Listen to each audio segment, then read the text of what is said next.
For 10 years, Walter Boone never once let a man he'd never properly met go hungry on a Tuesday night. He didn't know the man's full name. He didn't know where he'd come from or what he'd done before the world seemed to lose track of him, or why, on the coldest nights, he never once asked for more than what was already being offered. All Walter knew was that every Tuesday and Thursday and most Saturdays, a little after 11 at night, when the last office lights on the 4th floor of Ashford Commons finally clicked off and the cleaning cart rolled out of the supply closet, there would be a man sitting on the concrete ledge under the railroad viaduct 2 blocks down Delancey Street, knees pulled up against the cold, a canvas bag beside him that never seemed to hold more than a change of clothes and a folded blanket. And every single time, without fail, without ever making it into a conversation, without ever once treating it like charity, Walter would sit down next to him, open the same dented green lunch pail Loretta packed every night before her own shift at the hospital,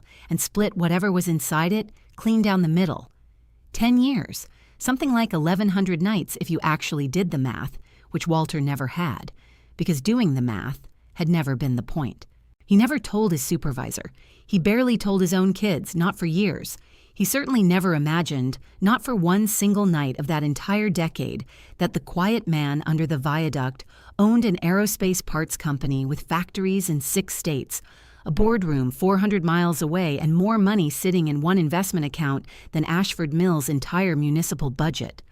Walter thought he was keeping an old man from starving through another Pennsylvania winter. He had no idea that the old man had been quietly building something for him the entire time, something that would take 10 years, one company, and every dollar Samuel Whitaker had ever made to finish.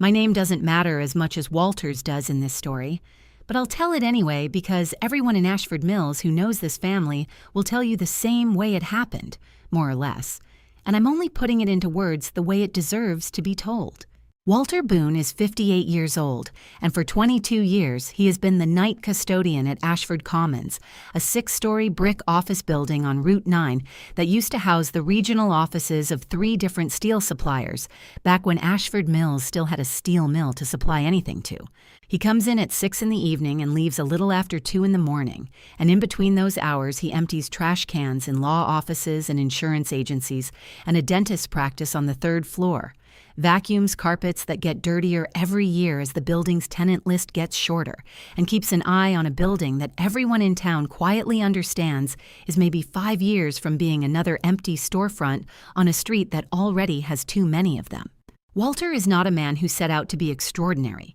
He wants that understood clearly from the very first sentence of his story, because everything that happened later only makes sense if you believe that part first. He is a soft-spoken, broad-shouldered man who wears the same gray work jacket through most of the winter, who still drives a Ford pickup with 230,000 miles on it because Loretta says he loves that truck more than he loves indoor plumbing, and who has spent the better part of 4 decades in Ashford Mills quietly believing that the measure of a man has very little to do with what's in his wallet and a great deal to do with what he does when nobody's counting. Walter grew up on the east side of Ashford Mills, in a narrow row house 2 streets from the old mill gates, back when the mill still ran 3 shifts and half the town's fathers, including his own, clocked in and out of it like clockwork. His father, Earl Boone, worked the rolling mill for 31 years before a knee injury, and not long after, the mill's slow final closure took the job away from him within 18 months of each other. And Walter watched a proud, capable man spend his last working years doing odd maintenance jobs around the neighborhood for whatever people could spare, never once complaining out loud, never once turning down a chance to fix somebody's porch step or replace somebody's furnace filter, even when nobody could pay him properly for it. Walter's mother, Ruth, cleaned the Lutheran church 2 blocks over and took in ironing for families on the nicer side of town, and Walter remembers being maybe 10 years old and asking her why she never seemed to charge the Hendersons enough for how much ironing she actually did for them, and his mother looking at him with the specific patience mothers reserve for questions that matter more than the child asking them realizes, and saying, "Walter, some people you help because they're paying you, and some people you help because you're the kind of person who helps people, and the second kind of helping doesn't come with an invoice." He didn't understand her then. He has thought about that sentence more times in the last year than in the previous 40 combined.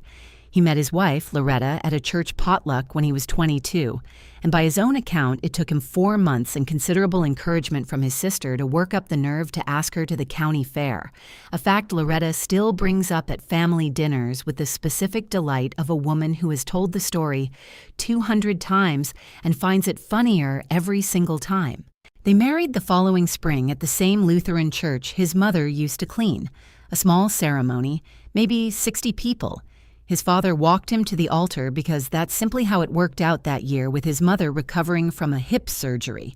And Loretta's veil, he still says, was the only thing in the church that day brighter than she was. They have been married 33 years. Loretta works in the laundry department at St. Agnes Hospital on the other side of town, a job that has given her, over 2.5 decades, a particular expertise in industrial washing machines and an even more particular tolerance for standing on her feet for 10-hour shifts without complaint. Between the two of them, they raised 2 children in a small 3-bedroom house on Fenwick Avenue that still has the same kitchen linoleum from the year they bought it.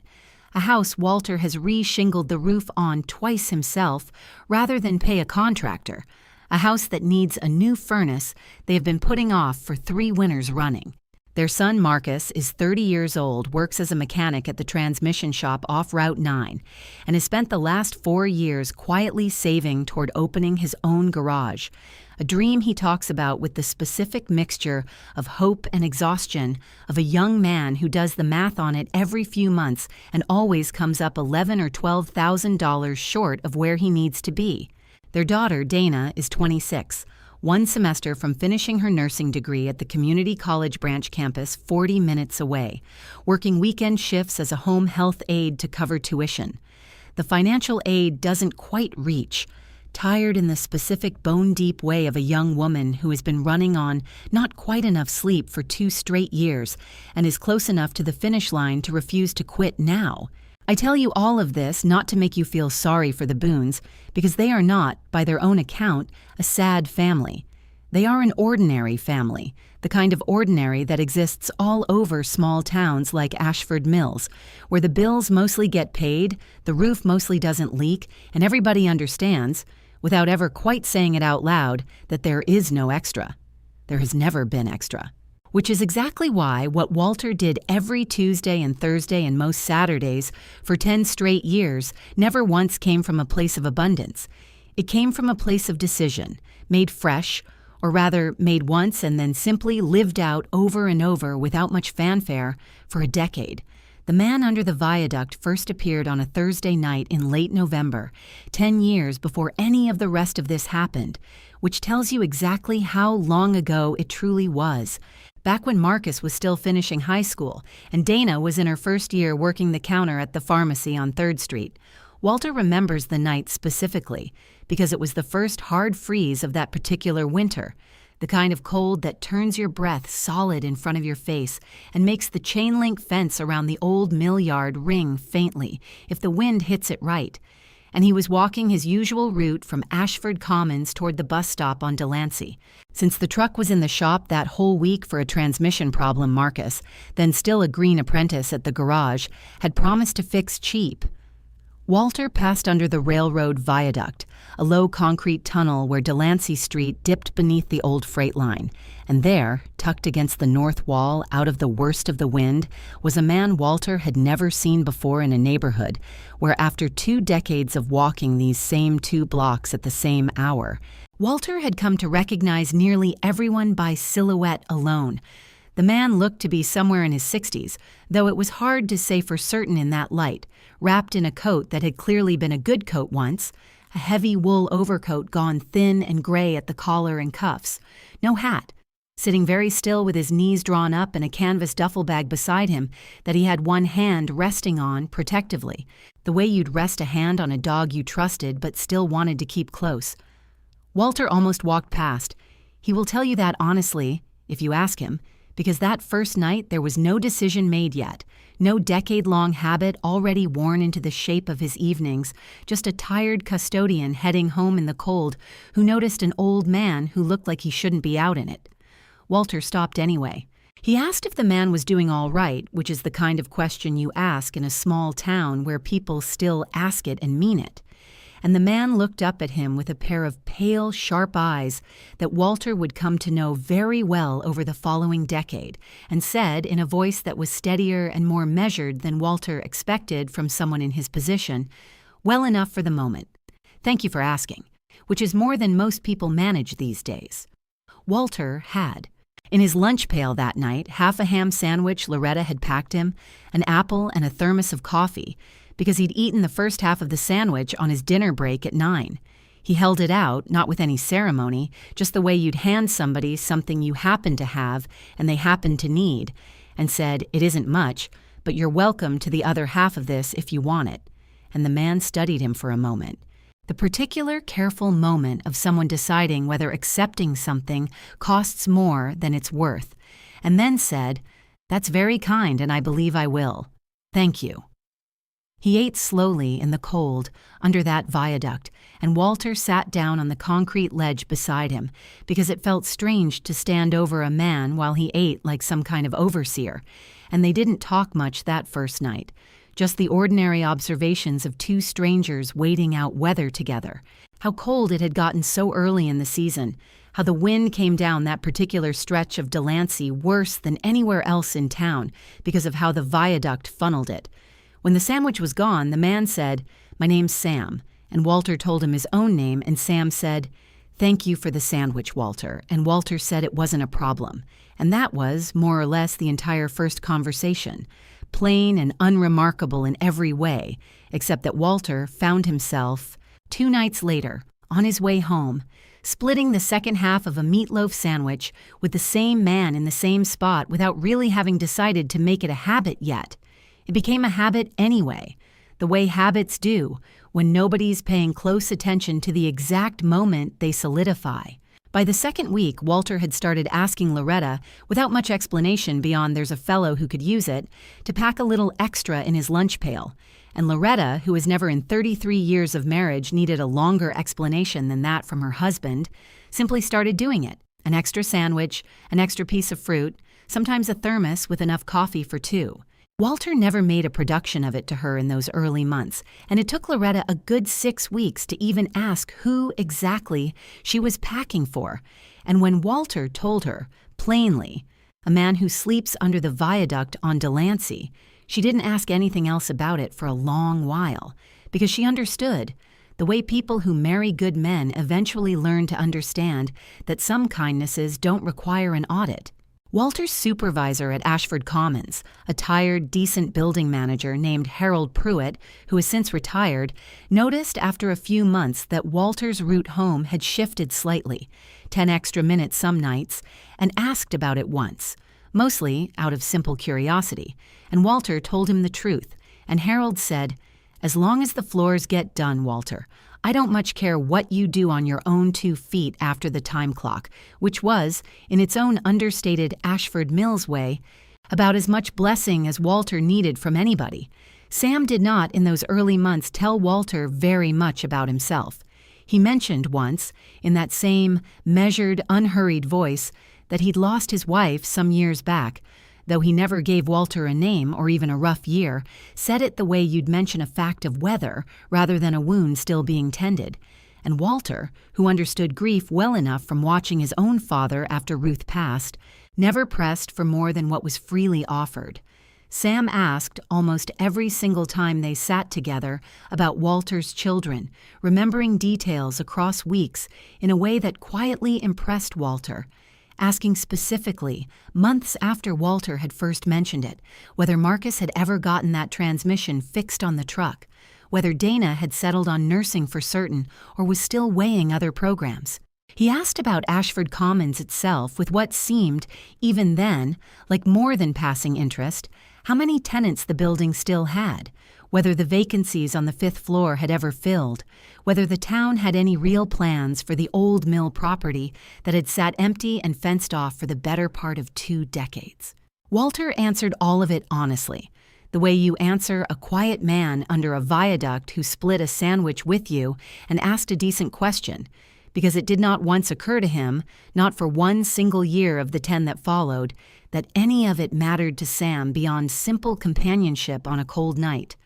Walter thought he was keeping a lonely old man company. He had absolutely no way of knowing that every answer he gave, across an entire decade, was quietly being carried somewhere and set down carefully, like a brick being laid one at a time into a foundation Walter couldn't see yet. Ashford Commons deserves its own proper introduction because it is not an incidental detail in this story. It is very nearly a character in it. The way certain buildings become characters in the lives of the people who spend enough hours inside them. It went up in 1958, 6 stories of red brick and tall, narrow windows, built at a time when Ashford Mills still believed its steel mill would run forever and its downtown would need office space to match. For 30 years, it held regional offices for 3 different steel suppliers, an insurance company, a savings and loan, and enough small law practices and accounting firms to keep every floor humming with the specific busy hum of a town that had somewhere to go every morning. Walter started there 22 years ago, back when the building still had 4 floors fully leased and a lobby directory that needed updating every few months because somebody new was always moving in.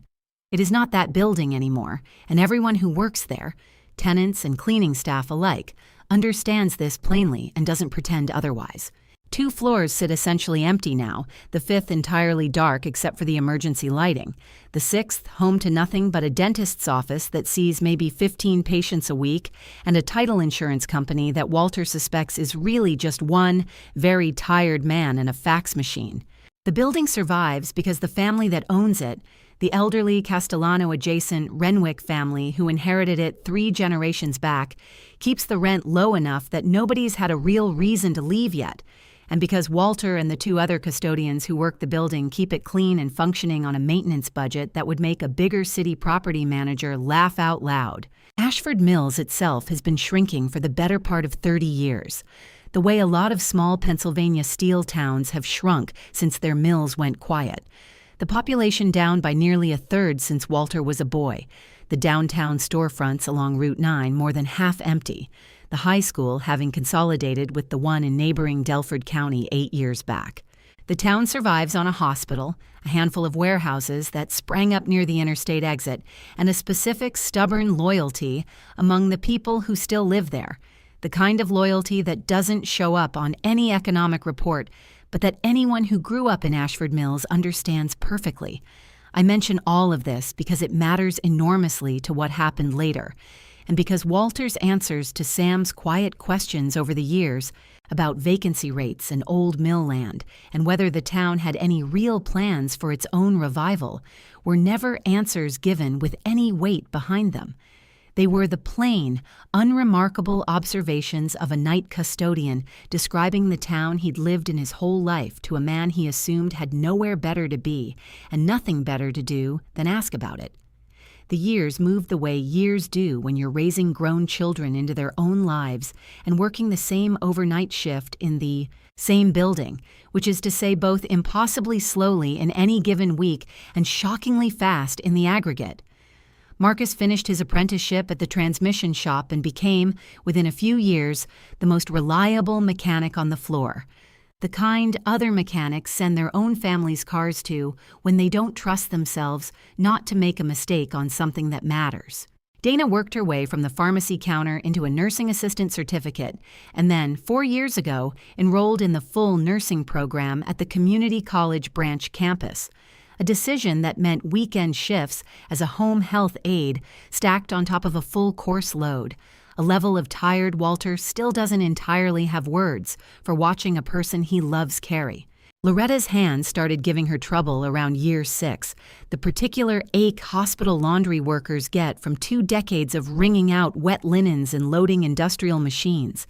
and she started wearing a brace at night that Walter still adjusts for her some evenings before his own shift starts. Walter's own knees began complaining somewhere around year 7, the particular ache custodians get from 2 decades of stairs and mop buckets, though he has never once mentioned it to anyone at work for fear it would somehow shorten a job he genuinely still loves doing. Through all of it, every Tuesday and Thursday and most Saturdays, sometimes stretching to every other week if weather or overtime shifted his route, The man under the viaduct would be there, waiting out the cold or the rain, or, in the brief blessed months of real summer, the simple stillness of a warm night, and Walter would sit down beside him and split whatever Loretta had packed, the specific unhurried ritual of it as fixed a part of Walter's week as Sunday service or the Thursday trash pickup on Fenwick Avenue. Sam's coat grew more worn each winter, patched at the elbow with a square of canvas Walter suspected Sam had sewn on himself, and yet there were details, small ones, that Walter noticed across the years without ever quite assembling them into a picture that made sense. Sam's hands, for one, calloused in places that didn't quite match a decade of rough sleeping, but soft in other places too, in a way that struck Walter, on the rare occasion he thought about it at all, as belonging more to a man who'd spent years signing papers than hauling loads. Sam's vocabulary, which would occasionally slip into a precision that seemed at odds with a man who'd supposedly lost track of his own life, phrases like supply chain disruption or capital allocation surfacing in casual conversation about the old mill's closure, phrases Walter noted only as the leftover vocabulary of some earlier career, Sam clearly didn't want to discuss in detail. The phone Sam occasionally produced from an inner coat pocket, always briefly, always tucked away again quickly, a phone that seemed, on the 2 or 3 occasions Walter got a clear look at it, considerably newer and more expensive than anything else Sam owned, which Walter assumed, when he thought about it at all, was probably a charity handout or something salvaged, the way people salvage things in Ashford Mills, since nobody in that town spends much time wondering why a poor man might own one decent object amid a life otherwise stripped down to almost nothing. There was, too, a particular night in year 4 that Walter still thinks about now with an entirely different weight than he gave it at the time. It was deep January, brutally cold, and Walter had arrived at the viaduct to find Sam not alone, but in quiet conversation with another man, younger, clean-shaven, wearing a coat considerably nicer than anything either Sam or Walter owned, the two of them talking low and fast in a way that stopped abruptly the moment Walter's footsteps became audible under the concrete overhang. The younger man left quickly afterward, nodding once to Walter on his way past without a word, and when Walter asked, half in jest, whether Sam had a fancy friend checking up on him, Sam had said only, "An old associate, checking on an old debt. Nothing to concern yourself with, Walter." And Walter, who has never in his life been a man inclined to pry into another man's business, let it go without a second thought, the way you let a lot of things go when you've decided, correctly as it turned out, that a man's dignity matters more than your own curiosity about his past. I want to tell you about the winter Walter almost stopped, because it's important, and because he has thought about that particular stretch of nights more than almost any other single memory of the whole 10 years. It was about 5 years into the routine, a genuinely brutal January, the kind where the furnace on Fenwick Avenue was already limping and the Boones knew, without needing to say it aloud at the dinner table, that it wouldn't survive another full season without real repair money they didn't have. Marcus had just put his own savings, every dollar he'd set aside toward the garage he dreamed of opening, into a used truck he needed for a better-paying job 2 towns over, a decision that made sense on paper and still left him, and by extension his parents, who'd quietly covered his rent gap for 2 months while he transitioned jobs, stretched thinner than they'd been in years. Dana's tuition bill had come due the same week the hospital cut Loretta's overtime hours as part of a budget tightening that hit the whole laundry department at once. And Walter remembers standing in his own kitchen on a Tuesday afternoon before his shift, looking at the stack of bills on the counter and doing the kind of quiet, grim arithmetic that doesn't come out the way you need it to, and thinking, for the first time in 5 years, I don't know if I can keep doing this too. He went to work that night anyway because the shift didn't care what was on the kitchen counter, and Loretta had packed the lunch pail out of habit, same as always, and Walter walked his route toward Delancey with a heaviness in his chest that had nothing to do with the cold, turning over in his mind whether tonight might need to be the night he simply walked past the viaduct, ate his own dinner alone, and let Sam fend for himself just this once, Because 5 years of habit or not, a man has to look after his own family first when the numbers stop working. He got to the viaduct and Sam was there, same as always, and Walter sat down beside him with that unresolved question still sitting heavy in his chest, and for a long moment he didn't open the lunch pail at all, just sat in the cold thinking about furnaces and tuition bills and a son's truck payment. And Sam, who in 5 years had developed a quiet gift for reading the weather in a man's silence, finally said, "You've got something sitting on you tonight, Walter, and you don't have to tell me what it is, but you also don't have to sit here and pretend it isn't there." And Walter told him, more than he'd meant to, the furnace and the tuition and Marcus's truck and Loretta's cut hours, the whole quiet catalog of a hard month. And when he finished, he sat there feeling foolish for having said it at all to a man who had considerably less than the Boones did in every visible way.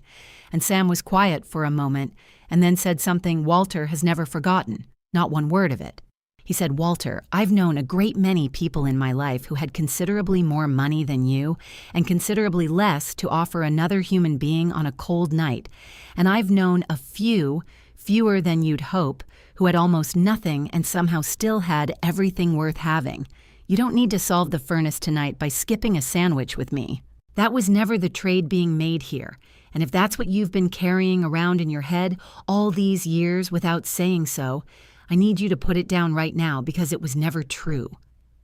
Walter opened the lunch pail after that and split it same as always, and the two of them sat under that viaduct in silence for a good while afterward.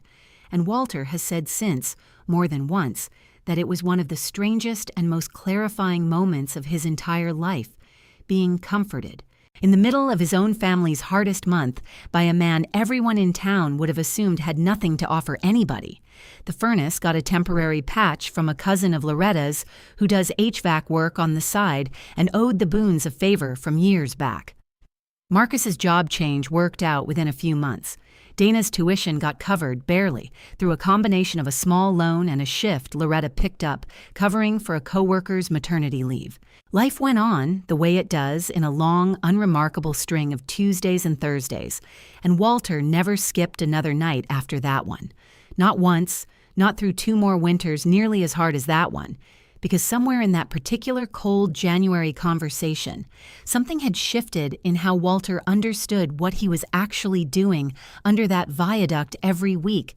It had never really been about the sandwich. It had been about a decision, renewed each time without much ceremony, about what kind of man Walter Boone intended to be, regardless of what his own kitchen counter looked like that week.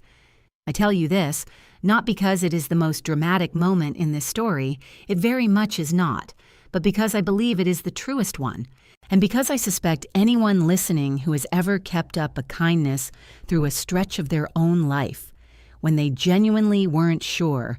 they could afford to, will recognize something true in it. Walter is not a saint. He will tell you that himself, plainly, without false modesty and without fishing for a compliment either. He is an ordinary man who decided over and over in a cold concrete tunnel nobody else was watching what kind of person he was going to be, and it was not always easy, and it did not always feel abundant, and some nights it cost him something real to keep doing it. That, more than the 10 years or the sandwiches themselves, is the part of this story Walter most wants people to actually understand.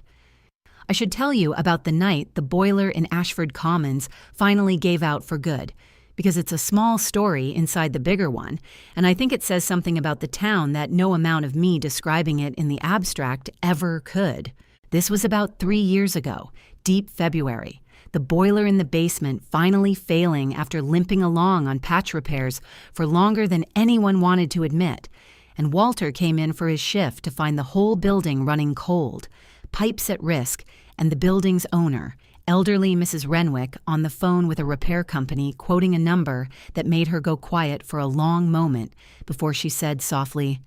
"Let me call you back." Walter didn't wait to be asked. He called Marcus, who came by after his own shift at the transmission shop with a space heater from his own garage and stayed 2 hours past midnight helping Walter wrap exposed pipes in the basement so they wouldn't split before the repair crew arrived the next morning. He called Harold Pruitt, the building manager, who drove in from home in his pajamas under a winter coat because, as he put it, a building doesn't care what time it is when it's about to cost you $40,000 in burst pipes. And the two remaining tenants on the third floor, a small accounting firm and a family law practice, came in the next morning to find Walter and Harold and Marcus had kept the worst of it from happening overnight, and the two firm owners split the cost of the emergency repair between them without being asked. Because, as one of them told Walter afterward, you don't let a building like this go under on our watch, not after everything it's meant to this street for 60 years. That's Ashford Mills. That's the actual town underneath the empty storefronts and the consolidated high school and the fenced-off mill yard. It shows up for its own, in small, unglamorous, cash-strapped ways, over and over. And I think that particular texture of the place, more than any single kindness of Walter's, is probably part of the reason Samuel Whitaker kept coming back to that viaduct long after he could have simply moved on and made a cleaner decision, faster, somewhere else. I mention this because I want to be honest that Walter was never the only decent person in Ashford Mills who might have passed whatever quiet test. Sam was running that winter under the viaduct or in the years before it in towns Walter never knew Sam had visited. Walter has said as much himself more than once in the months since the truth came out that he thinks about the strange accident of geography that put him on that specific route home on that specific freezing Thursday 10 years ago instead of somebody else, instead of one of the other custodians at Ashford Commons, instead of any of 100 other people in town who might have done exactly the same thing if the timing had lined up differently. He doesn't say this to diminish what happened to him. He has made his peace with the fact that it happened to him specifically, but he thinks it matters in telling this story honestly, not to make it sound like he was some singular saint in a town full of ordinary people. He was an ordinary man in a town that happens to be full of exactly this kind of ordinary decency, and he happened to be the one walking that route at 11 o'clock at night when it mattered. The spring that changed everything arrived quietly, the way most enormous things arrive, disguised as an ordinary Tuesday. Walter had just finished his shift a little after 2 in the morning, and instead of the usual short exchange under the viaduct, Sam had asked, in that same measured voice Walter had grown so used to over a decade that he barely registered it as unusual anymore, whether Walter might have a few extra minutes, more than the usual few, because there was something Sam needed to tell him, and he thought Walter should probably be sitting down properly for it, not perched on a cold concrete ledge at 2 in the morning. Walter remembers his first thought, honestly, was fear, sharp and immediate, the kind that goes straight to your stomach before your brain catches up with a reason for it. 10 years of a certain rhythm with this man, and now a different weight in his voice, and Walter's mind went first to the plain, terrible possibility that Sam was sick, that this was some kind of goodbye conversation, the kind you have when you finally decided to tell someone the truth because you're running out of time to tell them anything at all. There was a small 24-hour diner 2 blocks further down Delancey, the Ashford Diner, more truck stop than restaurant, open through the night for the shift workers coming off the hospital and the warehouse district, and Sam suggested they go there instead, somewhere warm, somewhere with actual chairs and actual light, which was itself unusual enough that Walter's unease deepened further, because in 10 years, Sam had never once suggested moving their conversation anywhere but that viaduct. They sat in a booth near the back, the diner nearly empty at that hour, except for a lone trucker finishing a plate of eggs at the counter, and Sam ordered a coffee he didn't touch and folded his hands on the Formica table in a way Walter had never seen him do before, steady, deliberate, and said, "My name is not entirely what you think it is, Walter, or rather, it is. Sam is, in fact, my name, but it comes with considerably more attached to it than you've ever had reason to know. My full name is Samuel Whitaker." Walter will tell you honestly that the name meant nothing to him in that moment, sitting in that diner booth, because he is not a man who reads business news or follows anything beyond the local paper and the occasional glance at the county sheet. And if you had said Samuel Whitaker to him on any other night of his life, he would have assumed you were talking about somebody's cousin from Delford County. Sam watched Walter's face carefully as he said it. the specific way you watch someone's face when you're testing whether a piece of information has landed the way you expected. And when he saw nothing but polite, confused patience looking back at him, something in his shoulders eased, very slightly. The way a held breath finally lets go, and he said, "Good, that's actually good. That confirms something important." And then he reached inside that same worn wool coat, patched at the elbow, the same coat Walter had watched grow more threadbare across a decade, and pulled out a phone far too new and expensive-looking for a man Walter had been quietly feeding sandwiches for 10 years, and tapped at it a few times before turning the screen around to face him. It was a search result page, the kind of official corporate profile you'd find attached to an annual report or a business magazine feature. Samuel Whitaker, founder and chairman, Whitaker Aerostructures. There was a photograph, professionally lit, a man in a charcoal suit standing in front of a wall of glass with a skyline behind him, and Walter sat there for a genuinely embarrassing number of seconds, looking back and forth between that photograph and the man across the booth from him before the two images resolved into the same person, just cleaned up, dressed differently, photographed by someone whose entire job was making Sam look like exactly what he apparently was. The numbers underneath the photo did not, at first, register as numbers attached to an actual person Walter knew. Net worth estimated at $3.8 billion. Founder of a company with manufacturing facilities in 6 states, supplying precision components to 2 of the largest aerospace manufacturers in the country. Walter's mouth had actually fallen open slightly, and the first coherent thought that made its way through the fog, oddly enough, wasn't about the money at all. It was, he never once had bus fare on him, and something about the plain absurdity of that detail against the number 3.8 billion made a short, stunned laugh come out of him before he could stop it, which turned out, thankfully, to be exactly the right response, because Sam laughed too, an actual unguarded laugh Walter had never once heard from him in 10 years, and said, yes, precisely. That's rather the whole point of it, Walter. Sam told him the story slowly over the next half hour in that same clear, measured voice, and Walter has since repeated it enough times to Loretta, to his children, to the 2 or 3 people in town who eventually needed the full explanation, that he can tell it now almost word for word. Sam had built Whitaker Aerostructures from a single machine shop his own father started in Erie back in the 1960s, grown it over 4 decades into a company that shows up in industry trade publications as a case study in precision manufacturing, and along the way, he said without any particular self-pity, simply as a plain fact of the life he'd chosen, he had lost the ability to know why anyone was being kind to him. "When you have the kind of money I have, Walter," he said,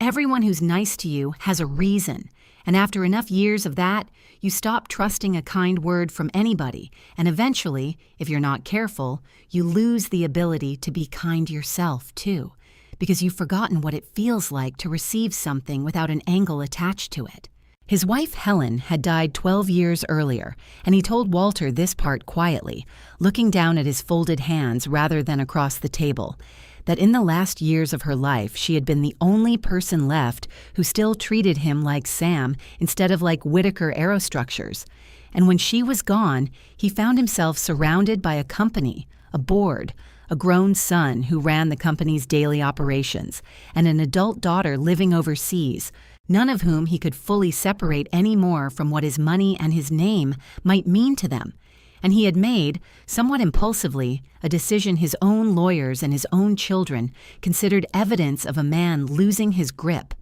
He decided to disappear, periodically, deliberately, into towns nobody at Whitaker Aerostructures would think to look for him, wearing old clothes, carrying almost nothing, and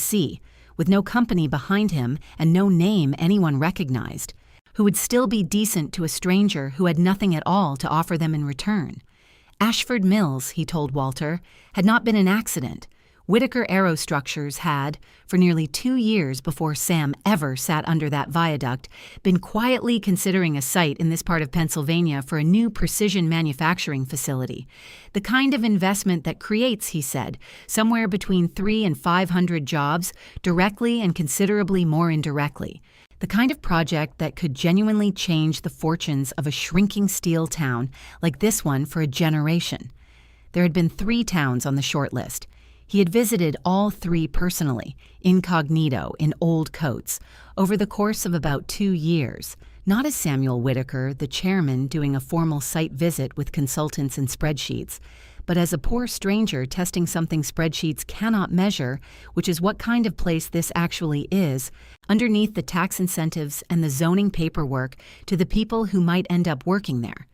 In one of the other towns, he told Walter plainly, without editorializing, he'd been run off by a shopkeeper who called the police on him for loitering the first week he tried it. In the second town, people had mostly just looked through him.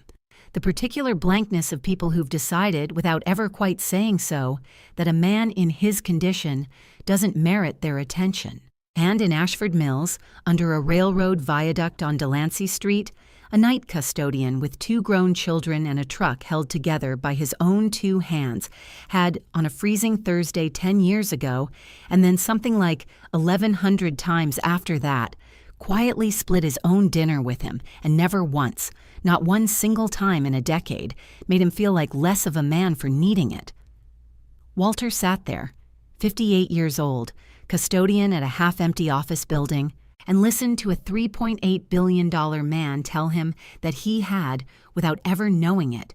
been the deciding factor in where a company was about to build a facility that would employ hundreds of people in the town where Walter had lived his entire life. And Walter has said, honestly, that what he felt in that moment was not triumph or vindication, because by then the shock had already burned through him and left something quieter behind. What he felt sitting in that diner booth at 2:30 in the morning was something closer to grief for every single cold night over that decade when he'd stood under that viaduct, wondering privately whether he could really spare half a sandwich that week, never once knowing that the answer to that quiet, private question had been, the whole time, tied to the future of his entire town. There is one more detail from that first diner conversation Walter has never told without his voice catching slightly,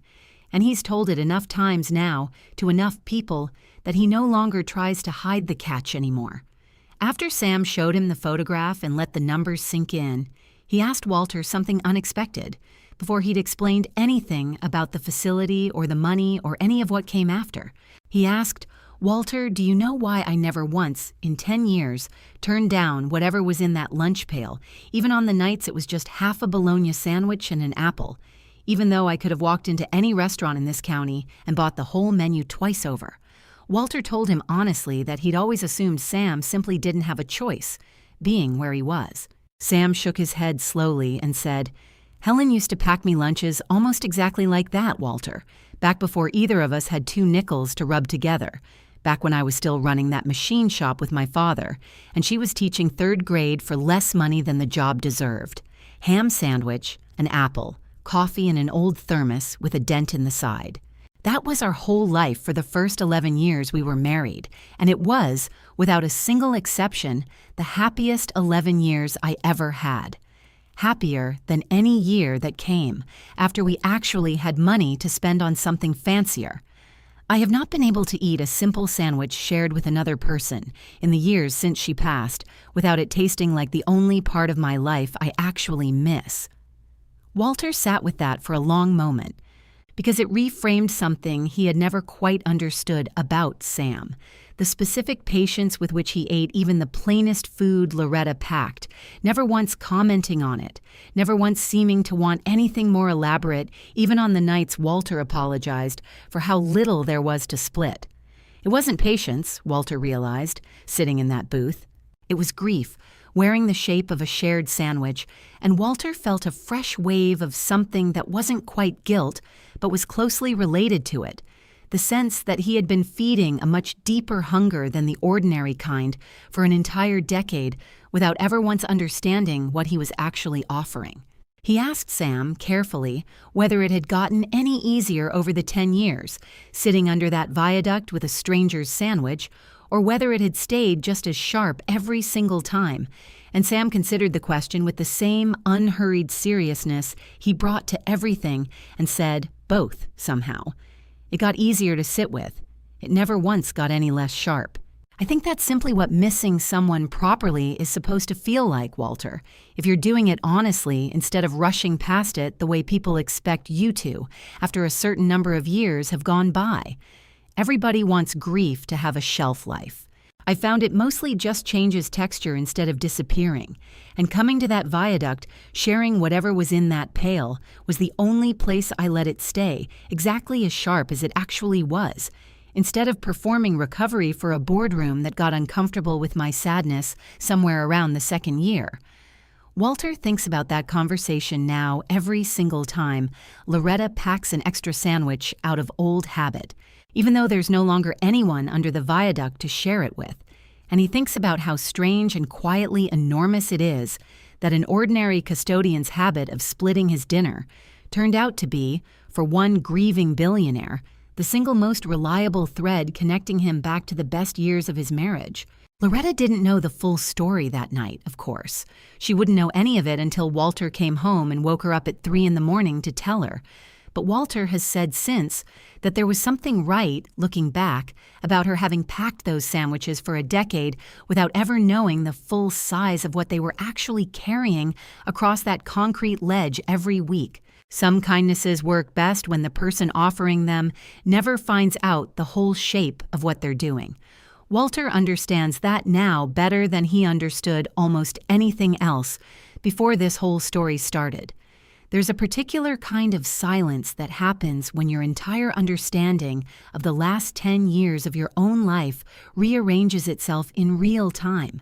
And Walter sat in that silence in the diner booth for what felt like a very long time, but was probably closer to a minute, while Sam waited patiently, the way a man who has spent 4 decades in boardrooms learns to wait for other people to finish thinking. When Walter finally spoke, what came out of his mouth was not any of the obvious questions. It was a small, almost embarrassing one. He said, "Does this mean you don't have to sleep under that viaduct anymore? And you're going to be warm this winter?" And something in Sam's face, when he heard that, told Walter it was exactly the right question. Maybe the only question that had actually mattered to him in that moment, because he laughed again, that same surprised, unguarded laugh, and said, "Walter, in 10 years, across 3 towns, in something like 24 encounters with people who believed me destitute, you are the only person who, when I finally told them the truth, asked first whether I was going to be all right. Everyone else's first question, without a single exception, has been some version of what does this mean for me now?" I want to pause the story here for a moment because I think this is the part that matters most, and Walter has thought about it more than any other single detail since. He told me later, over the weeks that followed, that of the roughly 24 strangers Sam had tested this way across a decade, scattered through small towns he never named beyond the 3 finalists for the facility, most of them, once the truth came out, had reacted with a kind of scrambling, apologetic excitement,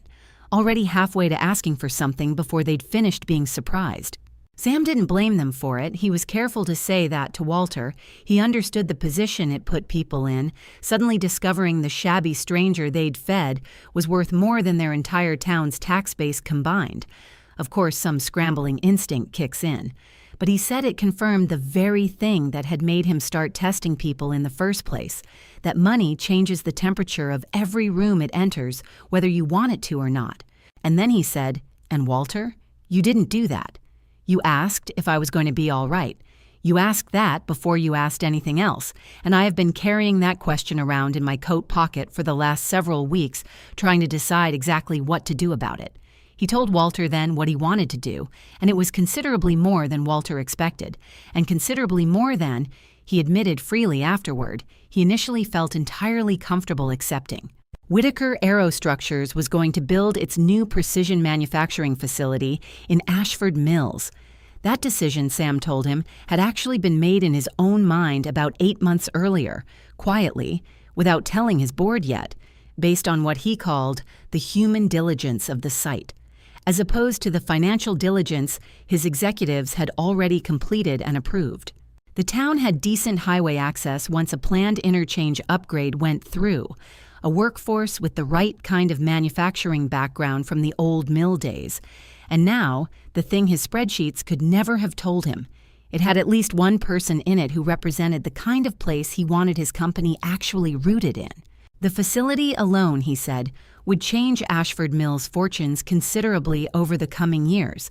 and that decision, he wanted Walter to understand clearly, had already been made independent of anything he was about to say next, so that Walter would never carry around any confusion about whether his kindness had bought the town's future or simply happened to align with a decision that stood on its own financial logic. Walter appreciated that distinction more than he could easily explain, because even in the surreal fog of that conversation, some careful part of him was already worried about exactly that question, whether Ashford Mill's whole future now rested on a shared bologna sandwich, and Sam had clearly anticipated that worry and moved to close it off before Walter even had to ask it out loud. But then Sam said, "And for you personally, Walter, I want to do something different. Something that has nothing to do with the facility decision at all, because you did not know, for one single night of the last 10 years, that there was any facility decision riding on any of this.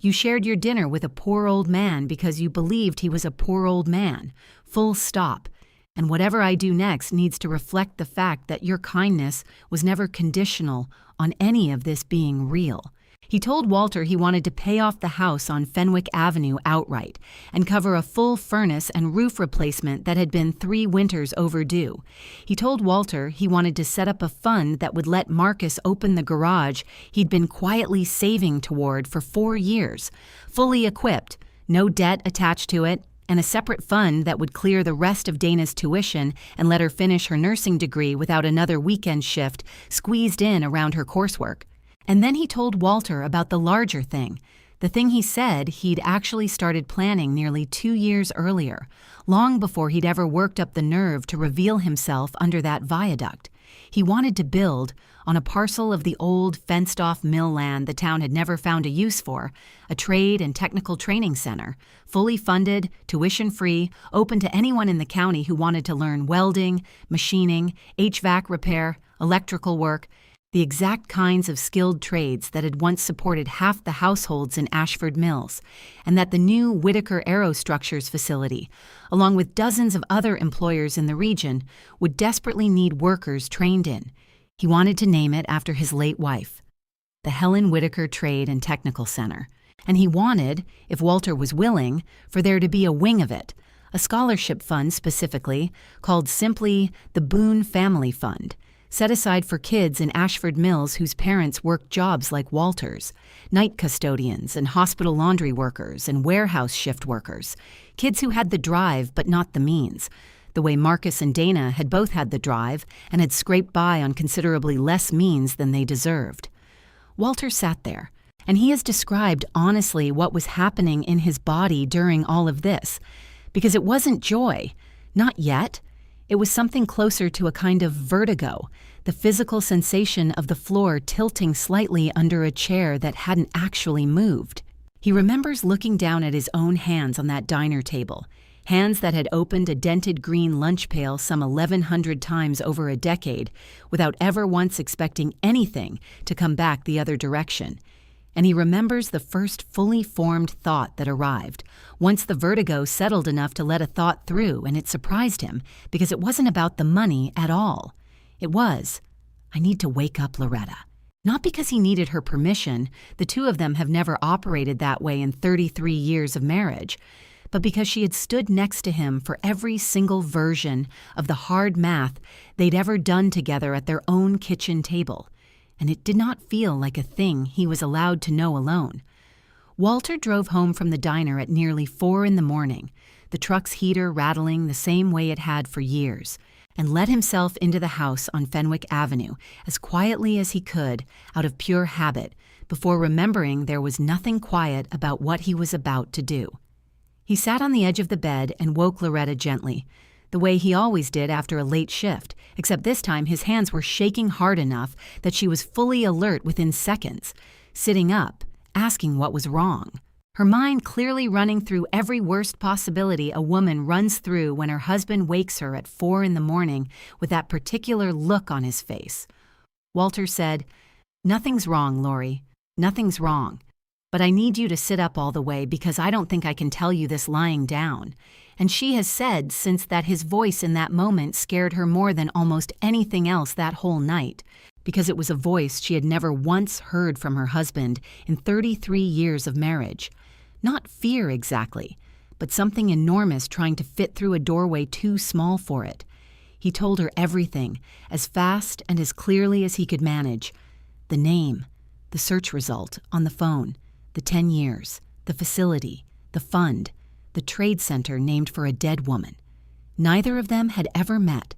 all of it tumbling out in an order that probably made no sense at all. And Loretta sat there in the dark of their bedroom with the blanket still pulled up over her knees. And when Walter finally ran out of words, she was quiet long enough that he said, "Lori, are you following any of this?" And she said, in a voice thick with something between disbelief and a laugh trying to break through, "Walter Boone,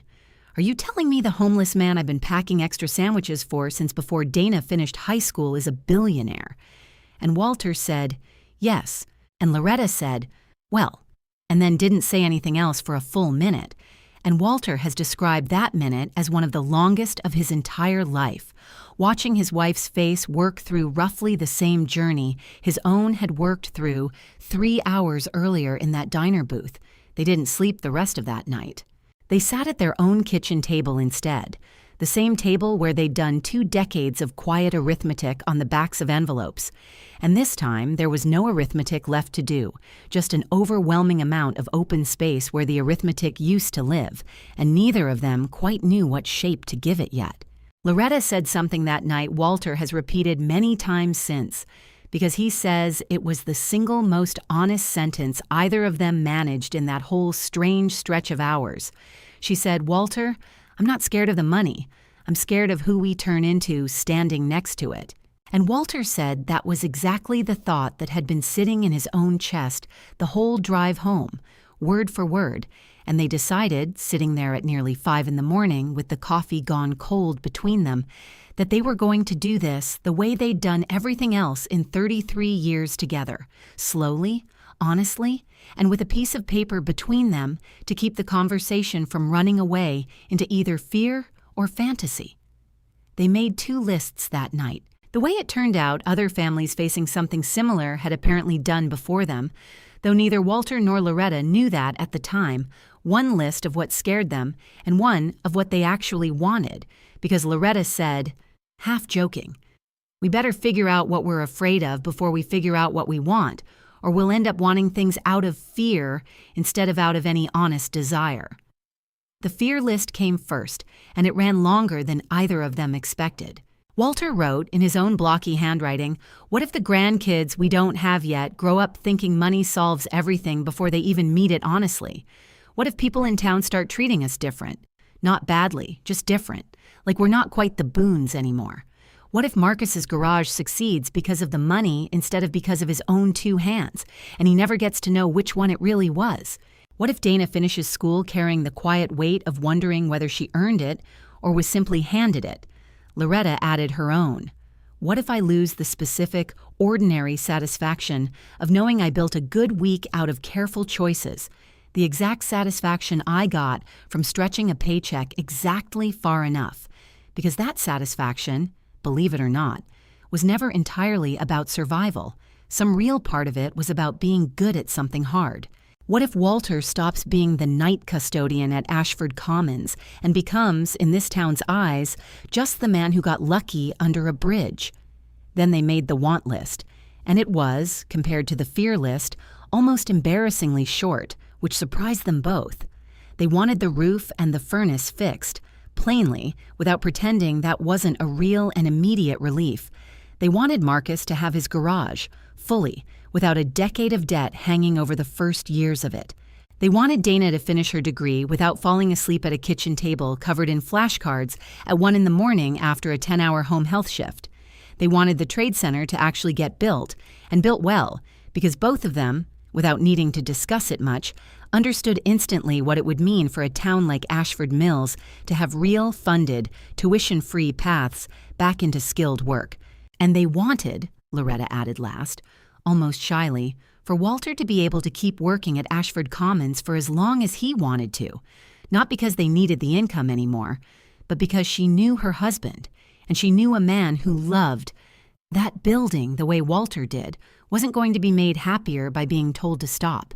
That was the whole list. 5 items, against a fear list nearly 3 times as long, and Walter remembers looking at that lopsided piece of paper at 5:30 in the morning and thinking, this is either proof that we're going to be all right with whatever comes next, or it's the last honest conversation we have before all of this changes us anyway. He has chosen, in the months since, to believe it was the first one.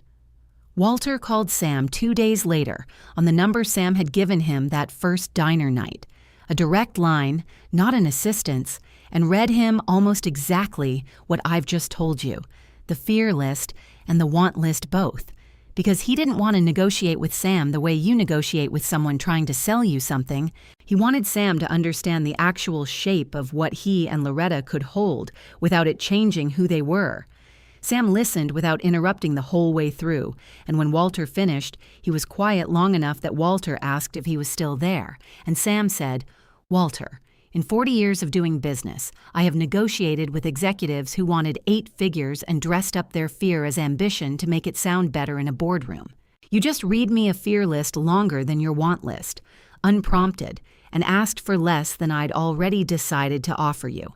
I'm going to give you almost exactly what's on that second list. No more. Because I believe you're the only person who has ever correctly understood, sitting across from me, that more is not automatically the same thing as better. And that, Walter has said since, more than anything else in the whole story, is the moment he understood that whatever Samuel Whitaker had built with $3.8 billion, some part of him underneath all of it was still just a tired old man who'd been waiting a very long time for somebody to want less than he was offering. Walter told Marcus and Dana separately over the following week, wanting each of them to hear it without the other one's reaction shaping their own first response. Marcus, predictably, according to Walter, went quiet for a long time first, the particular quiet of a young man who has spent 4 years doing math on a dream that never quite worked out and doesn't entirely trust a number that suddenly makes the math work. And then he asked, carefully, "Dad, are you sure this is real? And are you sure it's not going to come with strings I can't see yet?" And Walter told him, "Honestly, I don't know everything about strings yet, son, but I know the man. 10 years of knowing a man before you know his bank account tells you something most people never get to find out about anybody." And Marcus had sat with that a long moment before saying, quietly, "Then I guess I'm opening a garage." And the two of them had, according to Loretta, who witnessed it from the kitchen doorway, hugged for the first time in longer than either of them could remember without an occasion attached to it. Dana's reaction was different, more immediate, and Walter says he'll never forget the specific sound she made, somewhere between a laugh and a sob, when he told her the tuition would be covered and she wouldn't need the Saturday home health shift anymore, because she had been running on fumes for 2 straight years, and some part of her, Walter realized only in that moment, hadn't fully believed she was going to make it to graduation without breaking under the weight of it. She asked, though, almost immediately after the relief passed, whether this meant she had to become someone different now, some version of herself people in town would look at differently, and Walter told her the same thing he'd tell himself many times in the months that followed. That money changes what's possible, Dana, but it only changes who you are if you let it, and you were never the kind of person who was going to let it. Sam, for his part, asked Walter something before he left the diner that very first night, something that struck Walter as more telling about the man's character than almost anything else in the entire conversation. He asked whether he could keep coming back to the viaduct, not as Samuel Whitaker, the industrialist, making a grand gesture, but back in the same worn coat, at least for a while longer, because he said, and Walter believed him completely, that concrete ledge under the railroad tracks was the only place in his entire life where he got to simply be a man sharing a sandwich with a friend, and he wasn't ready to give that up just because Walter knew the truth now. Walter told him, of course, and Sam did come back the following Thursday, worn coat and all. And when Walter opened the lunch pail, Sam made a small joke about how he supposed the sandwiches would taste different now that he knew what they were really worth. And Walter laughed so hard he nearly dropped the thermos, and the two of them sat under that viaduct one more ordinary Thursday night. The last one, as it turned out, before everything else in this story started moving considerably faster than either of them expected. The facility announcement itself moved forward the way these things move, through county commissioners and zoning boards, and a genuinely thrilling town meeting at the old high school auditorium. The same auditorium where Ashford Mills had held its consolidation vote 8 years earlier under considerably grimmer circumstances. Mayor Denise Callahan, a tired, decent woman Walter had known since she waited tables at the same diner where he and Sam had had their first real conversation, stood up at the podium and announced, her voice actually catching partway through, that Whitaker Aerostructures would be breaking ground on a 380-job precision manufacturing facility on the old mill land off Route 9, and Walter sat in the fourth row between Loretta and Marcus, with Dana beside them, having driven back from her campus 40 minutes away just to be there, and watched an auditorium that hadn't held this kind of noise in a decade erupt all at once. Nobody in that room except the handful of people who already knew understood that the reason Whitaker Aerostructures had chosen this particular fading Pennsylvania mill town over two other finalists with better spreadsheets and cheaper land was sitting quietly near the back in a plain gray jacket, a man most of the room assumed was simply another concerned citizen there for the job's news, who had spent 10 years handing a custodian's family nothing more than his own quiet company under a railroad viaduct without ever once wondering what, if anything, it might come back to him as. Walter caught Sam's eye across that crowded auditorium, and Sam gave him the smallest possible nod, the kind two people share when they're the only ones in a room who know what's really being celebrated. And Walter has said that single nod is one of the moments from this entire story he suspects he'll carry with the clearest possible detail for the rest of his life. Afterward, in the parking lot, under the tall sodium lights that turn everyone's coat the same shade of orange, dozens of people came up to Walter, not because they knew anything yet about his part in it, simply because word travels fast in a town this size about who might have early information, and Walter answered their questions as honestly as he could without giving away what wasn't yet his alone to give away. An older man Walter recognized vaguely from his own father's mill days gripped his arm in the parking lot and said, "My grandson's been driving 50 minutes each way to a warehouse job that barely covers his gas money. Tell me this is real, Walter." And Walter told him, "It's real. I promise you it's real." And watching that man's face receive the news, watching hope arrive somewhere it had clearly been rationed carefully for a long time, is a memory Walter suspects he will keep with the same clarity, 20 years from now, that he keeps the memory of that first freezing Thursday under the viaduct.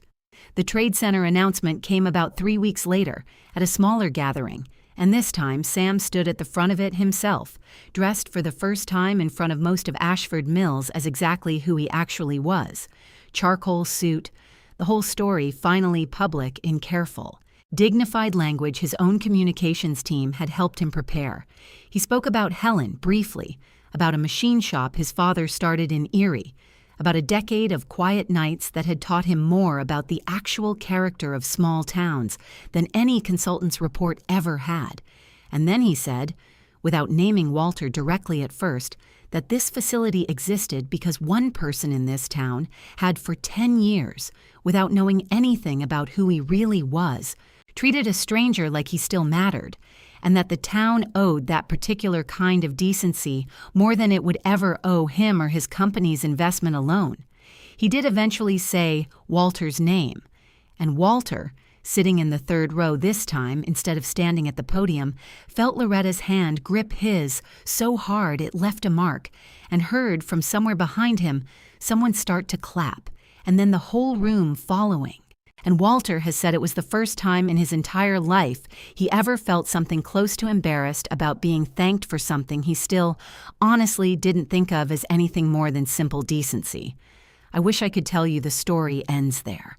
at that gathering, with the applause and Sam's careful, dignified speech and Loretta's hand gripping Walter's hard enough to leave a mark, but it doesn't. And I promised myself when I decided to tell this story properly that I would tell all of it, including the roughly 7 weeks that followed, which were, without question, among the hardest of Walter's entire adult life, harder in their own way than any of the lean years that came before them. Because money, once its full size becomes public, does not arrive quietly into a small town, and it did not stay quiet for long once it reached the one place Walter never expected it to reach, which was the boardroom of Whitaker Aerostructures itself, 400 miles away, and the only son of Samuel Whitaker, a man named Grant, who had no intention of quietly accepting that his father had just handed a night custodian in rural Pennsylvania what Grant's own lawyer would later describe,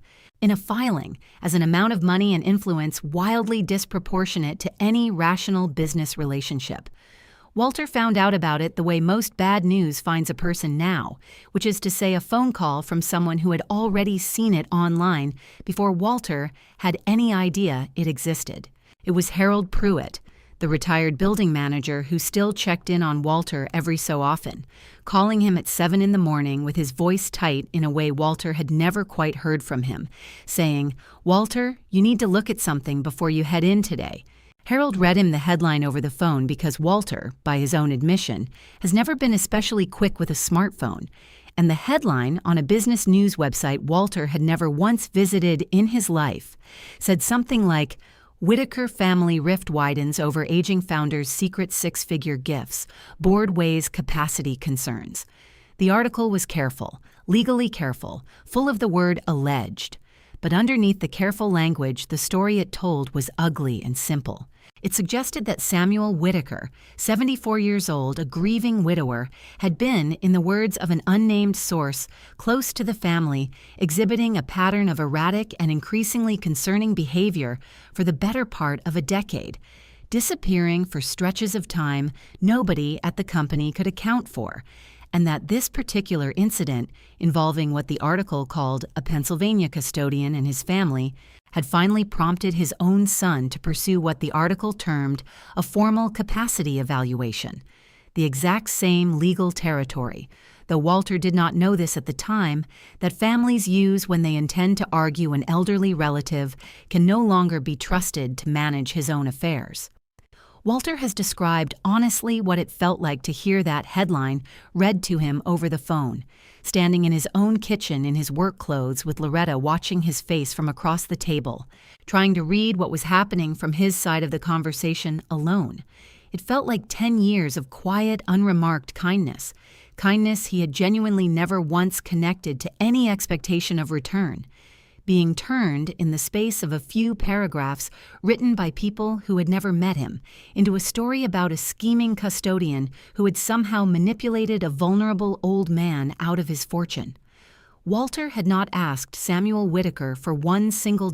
in 10 years. He had, if anything, initially pushed back on the scale of what Sam wanted to give the family, and now there was a version of events circulating in the world, with the Boone name attached to it, that painted Walter as something he had spent his entire adult life specifically deciding not to be. Loretta watched her husband's face go through the same journey hers had gone through moments earlier, shock, then a kind of protective anger she says she'd genuinely never seen in 33 years of marriage. And she said, "Walter, this isn't right, we need to call somebody." And Walter said, "Who, Lori, who exactly do we call?" And the honest answer, in that moment, was that neither of them knew. They were not people with lawyers on retainer. They were not people who understood how to defend themselves against a story printed by people with considerably more resources and considerably more practice at this particular kind of fight than the Boones had ever needed in their lives. Walter called Sam's direct number, hands shaking hard enough that he misdialed twice, and when Sam picked up, his voice sounded older than Walter had heard it since that very first freezing night under the viaduct, tired in a way that had nothing to do with age and everything to do with a fight he'd clearly been having out of Walter's sight for several days already, one he hadn't wanted to burden Walter with until it broke into the open. Sam told him, and Walter believed every word of it, that Grant had known in general terms about his habit of disappearing into small towns for years, had tolerated it as an eccentricity of a grieving man he didn't fully understand but chose not to fight, right up until the moment it involved a specific amount of company-adjacent capital and a facility decision touching shareholder value, at which point eccentricity became, in his lawyer's careful language, a pattern consistent with diminished capacity. Sam told Walter that Grant had never forgiven him for the way he'd grieved Helen, had wanted his father to grieve properly and privately, and then return to the boardroom the way a Whittaker was supposed to, and had watched, with a growing, unspoken resentment, as his father instead wandered off in old coats to diners and viaducts in towns his own son couldn't have located on a map without help. And now, Sam said, his voice breaking slightly in a way Walter had genuinely never heard from him before, now they have found the perfect vehicle for a fight they have wanted to have with me for 9 years, Walter. And unfortunately, the vehicle is you and your family, and I am so deeply sorry that my own grief and my own decisions have landed on your doorstep in the form of a headline you did absolutely nothing to earn.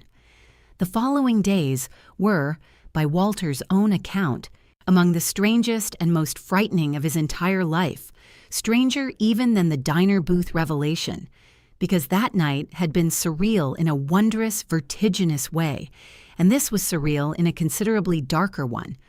A local television van actually parked outside Ashford Commons one morning, and Harold Pruitt, retired or not, drove over personally and told the crew, in a version of events Marcus recounted afterward with enormous relish, that they could either come back with an actual appointment or move their van off private property before he called the police chief, who happened to owe Harold a favor from a flooded basement 2 winters back. Dana came home from her clinical rotation one afternoon and told her parents, with the particular bluntness that had crept into her voice over 4 exhausting years of nursing school, that a classmate had asked her, not unkindly but not gently either, whether her family had basically scammed a sick old man, and Walter sat with her at the kitchen table that night and had to explain, in words that felt inadequate even as he said them, that sometimes, when something good and unusual happens to ordinary people, other people who don't understand it make up stories that feel simpler to them than the truth, and that the truth, their truth, was simply that he had shared his dinner with a lonely old man for a decade without knowing anything else about him, and that kindness is never, ever something a person should be ashamed of, no matter what anyone says about it afterward. Dana seemed to accept that, in the steadier way a grown daughter accepts something when her father says it plainly enough, but Walter admits he lay awake most of that night wishing he could believe his own words with quite that same steadiness.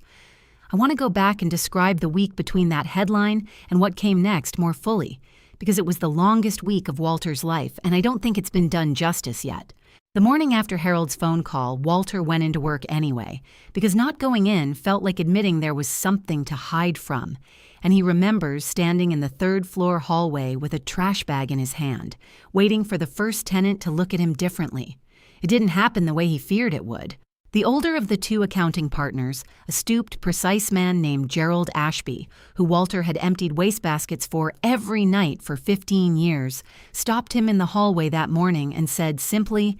"Don't you let those city reporters tell you who you are, Walter. I've watched you keep this building standing through 2 boiler failures and a roof leak that would have sunk a lesser custodian. And no article written by somebody who's never set foot in Ashford Mills is going to convince me you're anything other than exactly what I already know you are."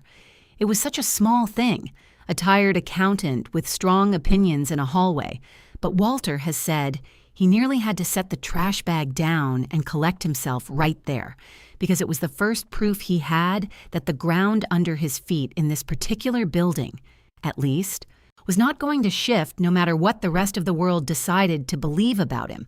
It was into this exact stretch of noise and uncertainty, about 10 days after the headline broke, that a man named Dale Pruitt first appeared, and Walter will tell you now, looking back, that he should have seen it coming the moment the man introduced himself the way he did. Dale showed up at the house on Fenwick Avenue on a Wednesday evening, well-dressed in a manner that struck Loretta as slightly too well-dressed for a man claiming to work in wealth management for families in transition. And he told Walter and Loretta, sitting at their own kitchen table with a leather folder open in front of him, that he had been retained quietly by people close to Mr. Whitaker's estate planning team to help families like theirs navigate what he called the complexities of a sudden change in financial circumstances,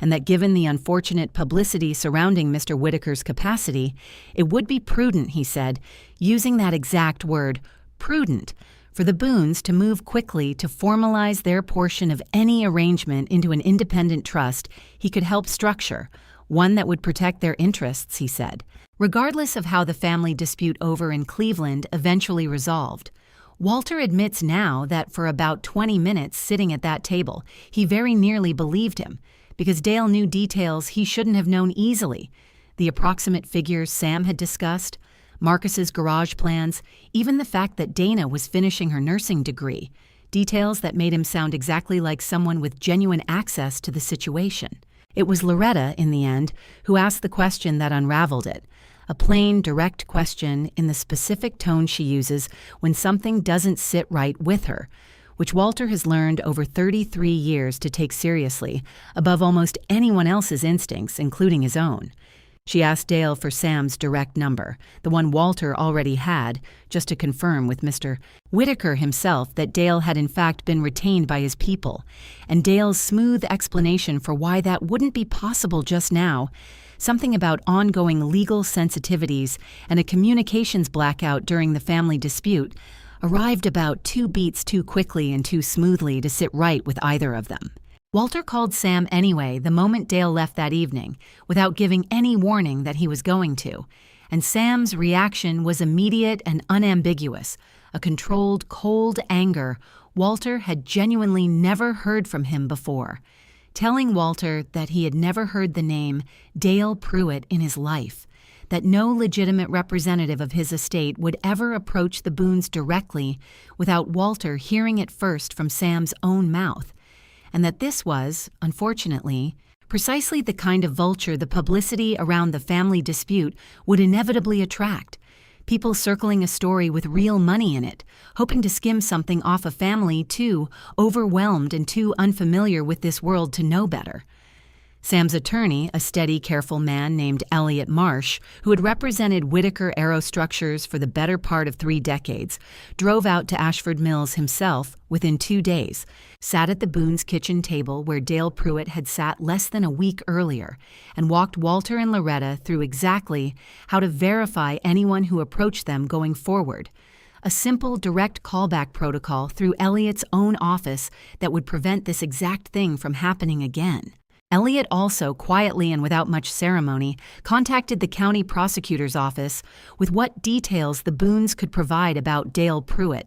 and Walter learned some weeks later, almost as an afterthought during a much larger conversation, that Dale Pruitt was already known to authorities in 2 other states under 2 other names, a man who made a specific practice of trailing exactly this kind of high-profile family story, looking for people newly wealthy and newly frightened enough to sign something quickly. Walter has said, since, that the whole Dale Pruitt episode frightened him in a way even the ugly headline hadn't quite managed, because the headline was a fight about his reputation. But Dale Pruitt had been reaching directly for the actual money meant for Marcus's garage and Dana's tuition, and Walter has never in his life felt anger quite like what he felt sitting in that kitchen once he understood how close it had come.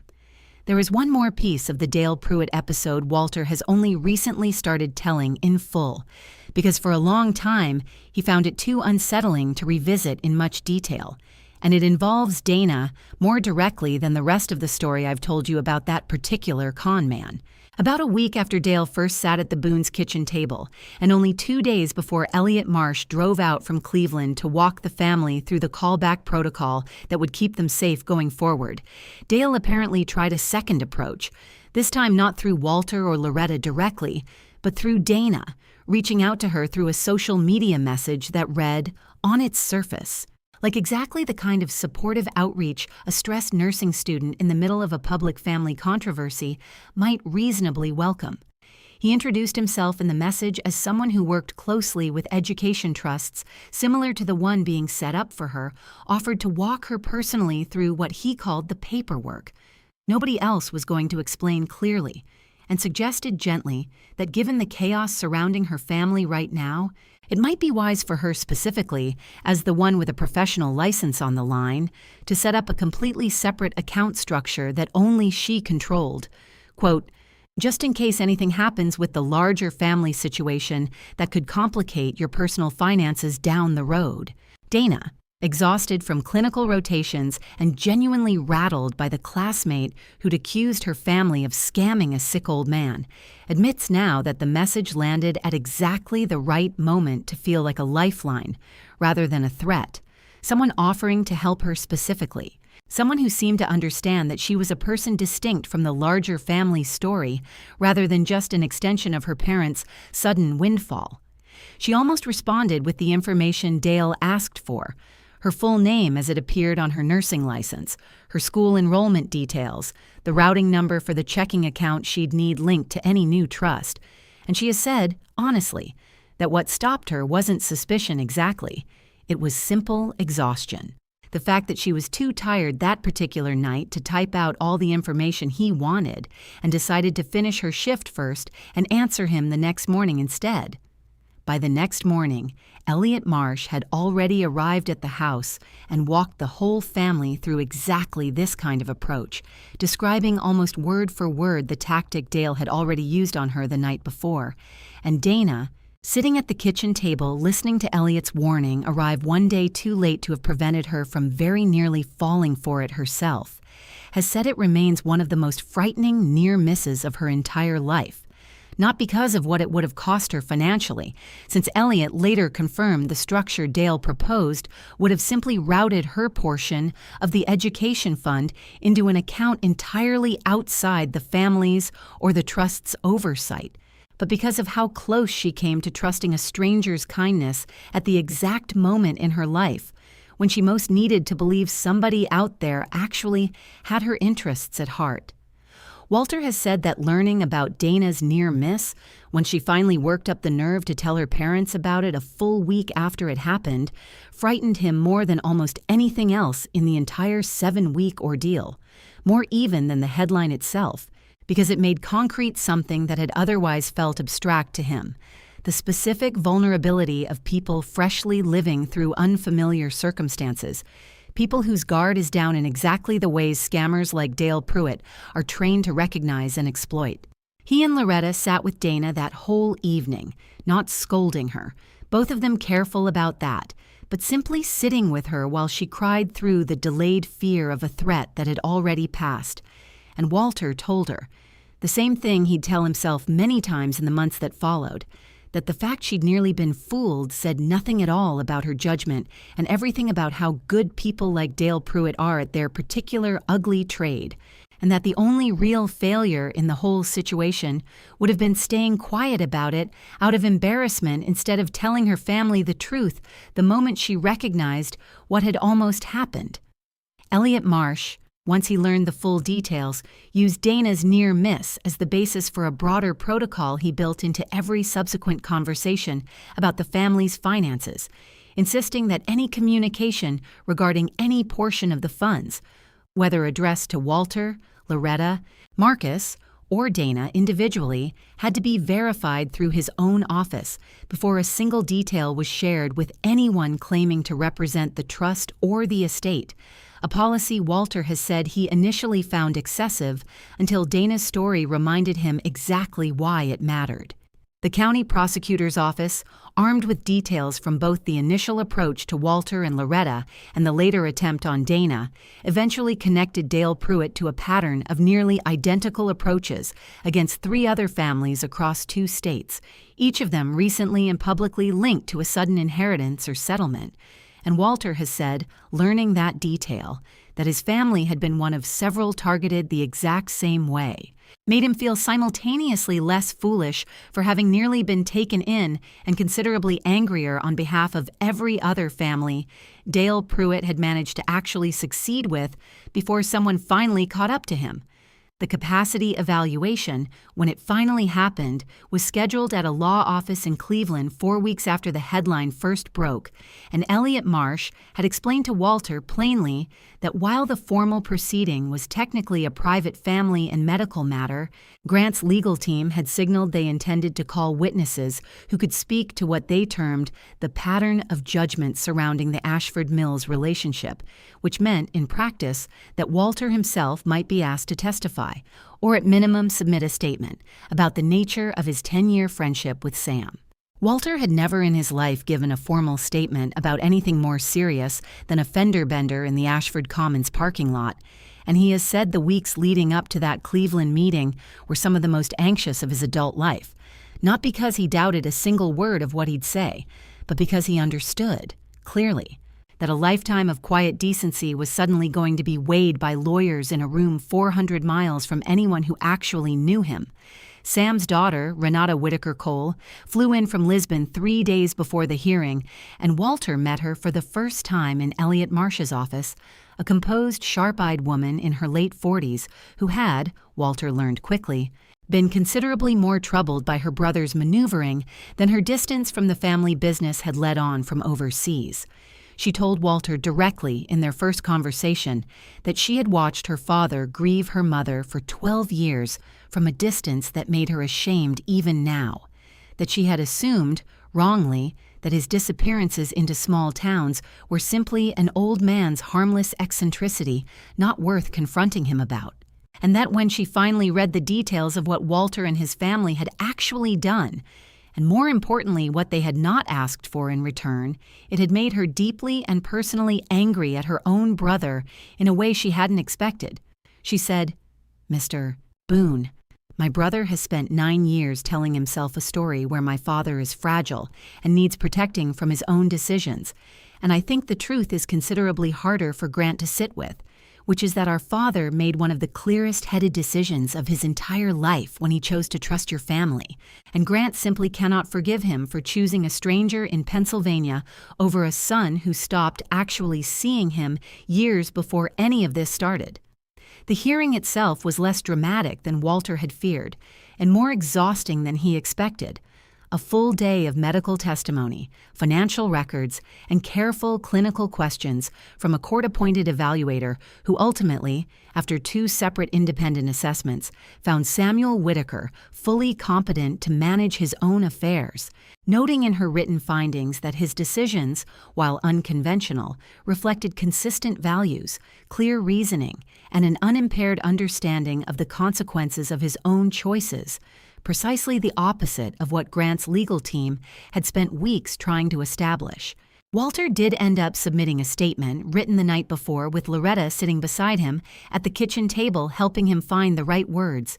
and he has said the hardest sentence to write was also the simplest one, the sentence that ended up mattering most according to Elliot Marsh afterward. Walter wrote, "I never once asked Sam for anything in 10 years, because I never once knew there was anything to ask for, and I would have shared my dinner with him under that viaduct exactly the same way if he had never had a single dollar to his name, because that was never the reason I did it." When the evaluator's findings were read into the record, Grant Whitaker, according to Elliot Marsh, who was in the room, sat very still for a long moment and then left without speaking to anyone. And Renata told Walter afterward, gently, that she suspected her brother knew, somewhere underneath all the lawyers and the filings, that he had lost this fight the moment he decided to make it about capacity, instead of simply calling his own father and asking him honestly, why Ashford Mills? Why now? Why this family? A conversation Grant had never once actually tried to have with him. Sam and Grant did not reconcile quickly, and Walter has been careful, in telling this story since, never to pretend that part resolved itself neatly, because it didn't, not for a long while. But Renata stayed considerably more involved after that, flying back from Lisbon every few months at first, and then, within the year, considerably more often than that. And she and Sam began, slowly, the particular careful work of two people rebuilding a relationship that had drifted further than either of them had noticed, while Helen was still alive to bridge the distance between them without either one having to try very hard. Walter says that watching Sam and Renata's relationship mend in its own slow, imperfect way over the following months was in some ways as meaningful to him as anything that happened with the trade center or the facility, because it reminded him that the whole story had never really been about money changing anybody's life. It had been about a decade of ordinary attention finally teaching a very tired, very lonely man that he was still capable of being seen clearly by people who had nothing to gain from the seeing.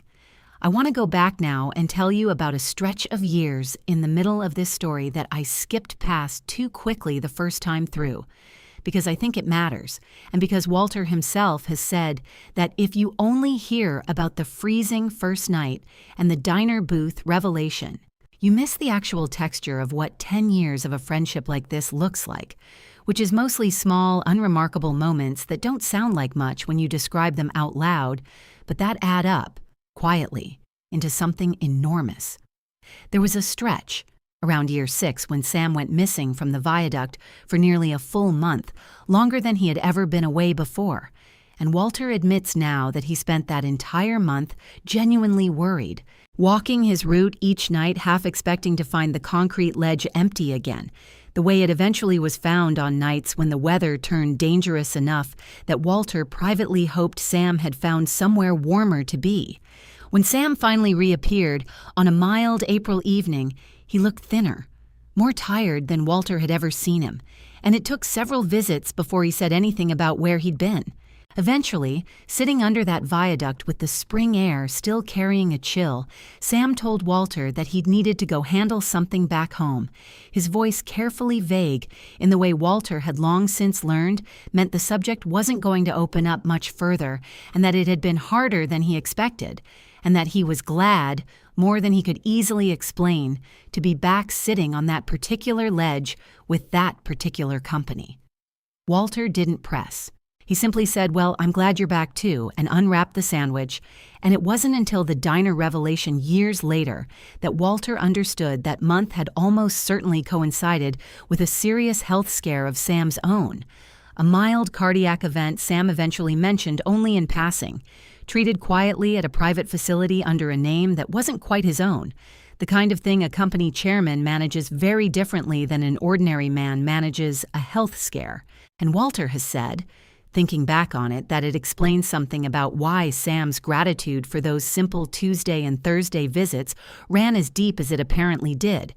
Because for a month that spring, the closest thing Sam had to actual family checking on him was a night custodian in Ashford Mills who didn't even know his real name yet. There was another stretch, around year 8, considerably lighter in tone, that Walter still tells with a laugh whenever it comes up. Marcus had just bought that first used truck for his job change, proud of it in the specific way a young man is proud of the first big purchase he's made entirely with his own money. And he'd driven Walter to the edge of the viaduct one night to drop him off before continuing on to his own place, engine idling at the curb while Walter said his goodbyes to his son through the window. Sam, watching from the ledge, had asked afterward what kind of truck that was, and when Walter described the engine trouble Marcus had been quietly wrestling with for weeks,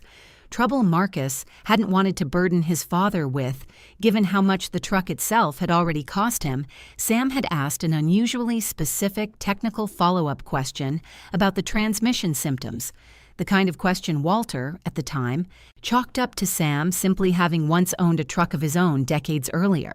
It was only after the revelation that Walter put together that Sam, founder of a precision manufacturing company with deep engineering roots, had probably diagnosed his son's transmission problem more accurately from a 2-minute description under a viaduct than the actual mechanic shop had managed in a week, though Sam, to his credit, never once tried to intervene or offer to simply fix it for the family, respecting even then some unspoken sense that Marcus needed to solve that particular problem on his own terms. And there was a Christmas, around year 9, the last one before the revelation, when Walter, without much planning behind it, brought a small foil-wrapped plate of Loretta's actual Christmas dinner down to the viaduct on his way home, ham and scalloped potatoes and a slice of the pie Loretta always made too much of on purpose. And Sam had gone quiet for a long moment holding that plate in the cold and said very simply, "Thank you, Walter. This is the first Christmas dinner I've actually sat and eaten slowly in longer than I can remember." And Walter had sat with him under that viaduct for nearly an hour that particular night, well past when he usually headed home, the two of them talking about nothing in particular, old cars and Ashford Mills winters, and whether the Steelers had any real shot that season. And Walter has said that Christmas, oddly enough, sitting on frozen concrete with a billionaire he didn't yet know was a billionaire, splitting a foil-wrapped plate of scalloped potatoes, remains one of the best Christmases of his entire life. Better in some ways than several of the more comfortable ones that came both before and after it. I share these smaller moments because I think they explain something the bigger, more dramatic beats of this story can't quite capture on their own, which is that whatever Samuel Whitaker eventually built for the Boone family wasn't a payment for services rendered, and it wasn't, despite what a certain business headline later tried to suggest, some kind of manipulation running in either direction. It was simply what naturally accumulates between two people who spend a decade actually paying attention to each other in small ways, on ordinary nights, without an agenda attached to any single one of them. I think it's worth pausing to explain Grant Whitaker more fully, because it would be easy, telling this story quickly, to simply cast him as a villain and move on. And Walter himself has said more than once that he doesn't think that's either fair or entirely true, even accounting for everything Grant put the Boone family through during those 7 hard weeks. Elliot Marsh, who had known Grant since he was a teenager sitting in on his first board meetings, explained some of this to Walter during one of their long conversations in the run-up to the Cleveland hearing. Partly, Walter suspected, to help him understand the man he was up against, and partly because Elliot, after 3 decades at that company, seemed to genuinely want somebody outside the family to understand Grant as more than the headline had made him. Grant had been 29 years old when Helen died, already running much of the company's daily operations under his father's increasingly distracted oversight, and he had watched, in the year that followed, a father he'd always known as controlled and precise come apart in ways Grant, by his own later admission to Elliot, had no framework for handling. Sam had missed board meetings. Sam had disappeared for stretches with no explanation. Sam had, on one occasion Elliot still remembered clearly, walked out of a major client dinner mid-course because something about the restaurant's specific lighting had reminded him too sharply of a dinner he and Helen once had somewhere similar, leaving Grant to smooth over a relationship worth tens of millions of dollars with an apology that felt, to a 29-year-old already drowning in his own grief for his mother, like being asked to parent his own father in the middle of losing the only parent who'd ever really seen him clearly. Grant had, in the years since, built a version of himself entirely around control, around never again being caught flat-footed by someone else's unraveling. And Elliot said plainly that watching Sam disappear into small towns for a decade, however harmless it may have actually been, had read to Grant every single time as the exact same abandonment repeating itself, a father choosing to be somewhere else, be someone else, rather than sit still with his own son and grieve the same woman together. None of that excused, in Elliot's telling or in Walter's eventual understanding, the specific cruelty of trying to paint Walter's family as manipulators in a public filing, or the recklessness of pursuing a capacity evaluation Grant's own legal team must have known, on some level was unlikely to succeed once real doctors actually examined Sam. But it did explain something Walter found himself, somewhat to his own surprise, able to hold with something closer to sympathy than anger by the time the Cleveland hearing actually happened. Walter said to Elliot during one of their conversations that he'd spent 10 years learning that a man's worst behavior usually comes from someplace old and tender underneath it, and that he suspected whatever else was true about Grant Whitaker, the man was still, underneath the lawyers and the filings, a son who had never actually gotten to grieve his mother properly because he'd been too busy holding a company together while his father grieved in the open instead. Renata, for her part, told Walter something similar during the same stretch of weeks, sitting in Elliot's office waiting for a scheduling update from the court, that she thought the saddest part of the entire dispute was that Grant and their father had never actually had the conversation underneath all of this, the plain, direct conversation about Helen and grief and what either of them actually needed from the other in the years since her death, and that instead it had taken a lawsuit, a headline, and a Pennsylvania custodian's family getting dragged unfairly into the middle of it,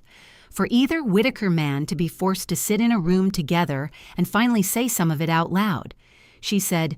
"Mr. Boone, my family is very good at building airplane parts and considerably worse at simply talking to each other, and I think, strange as it sounds, your family may have accidentally done more to force an honest conversation between my father and my brother than anything either of them managed on their own in 9 years.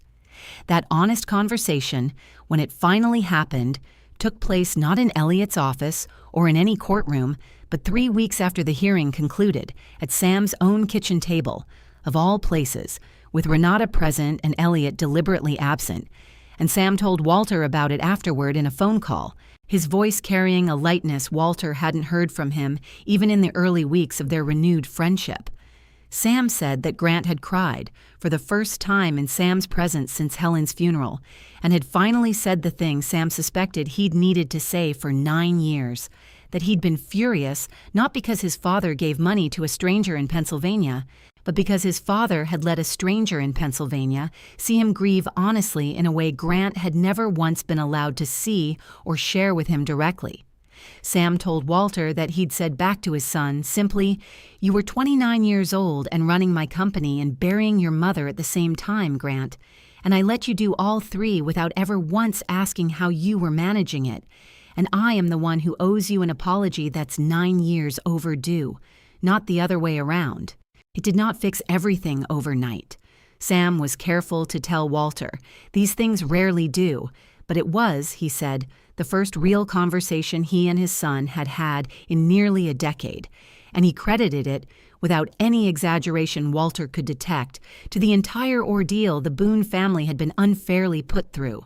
Once the Cleveland hearing concluded and the capacity question was formally closed, life in Ashford Mills moved forward with a speed that still occasionally leaves Walter a little breathless when he thinks back on it.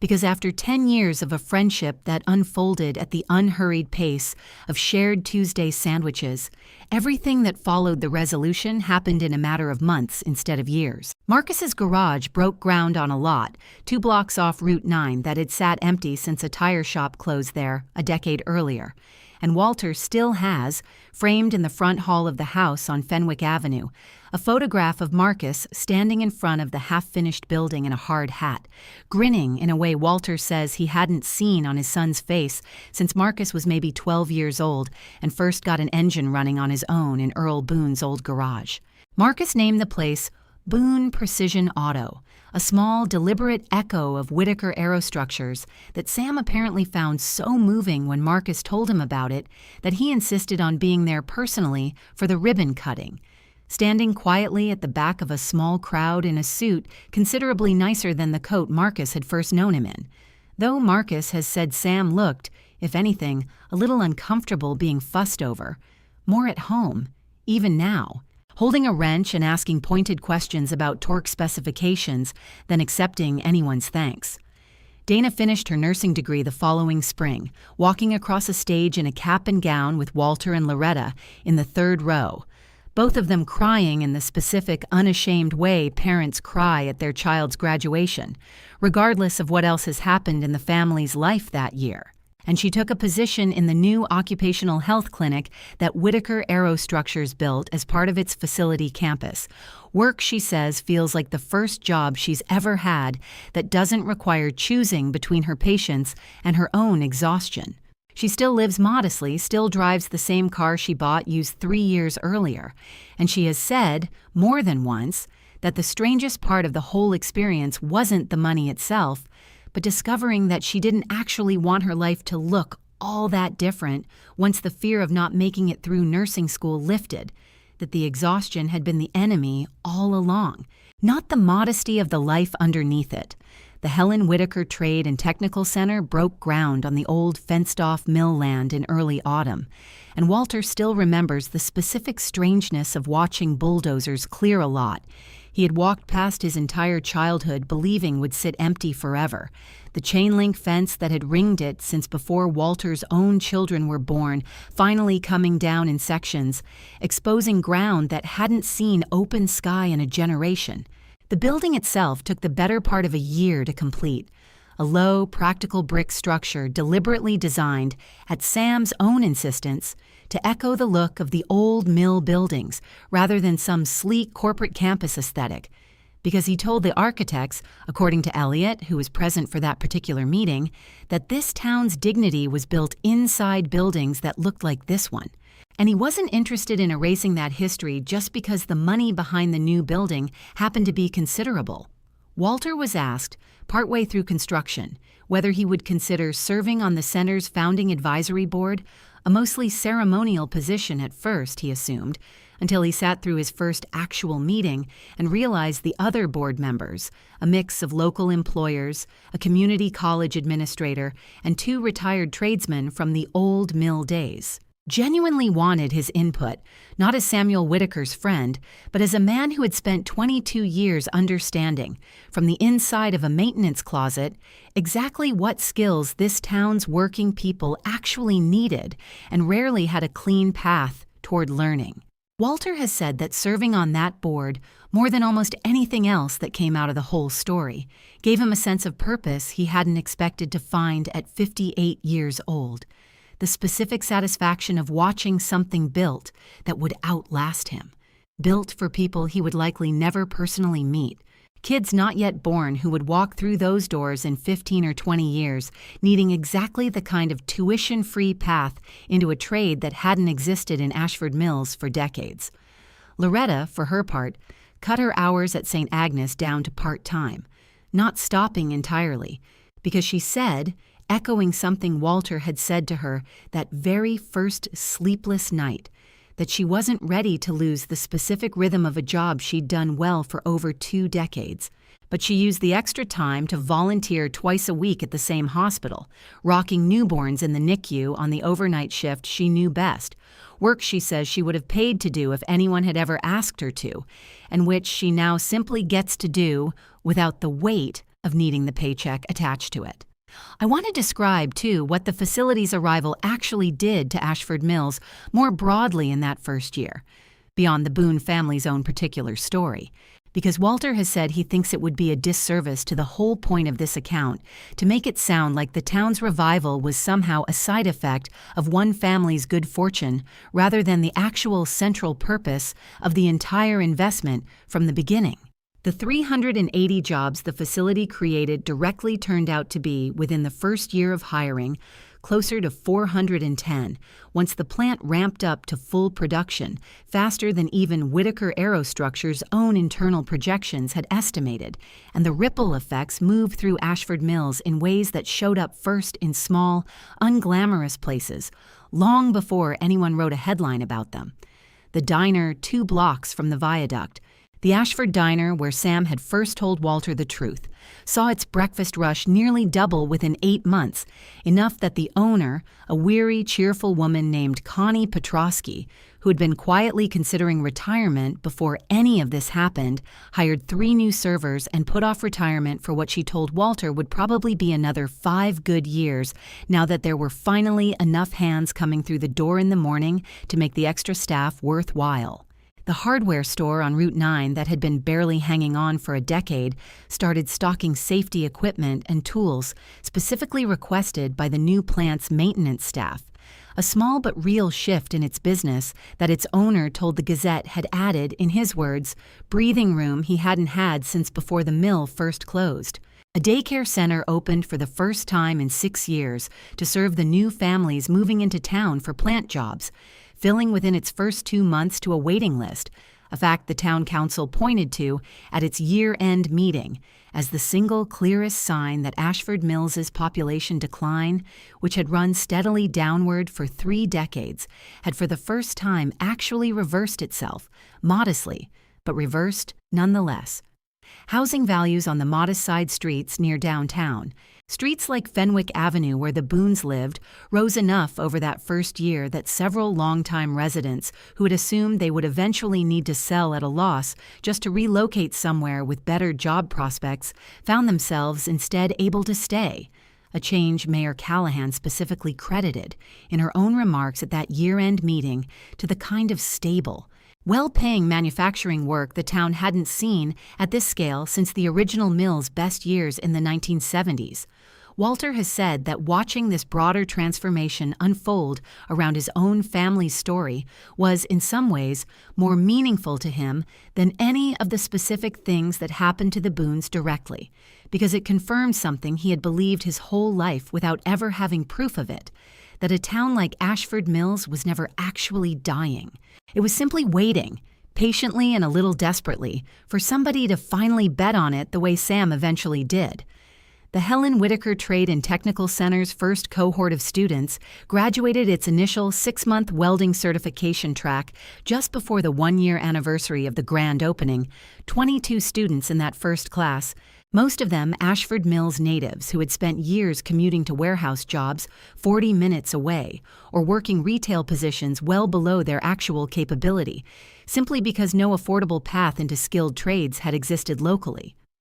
Walter attended that first small graduation ceremony, held in the same workshop bay where the welding bays themselves sat,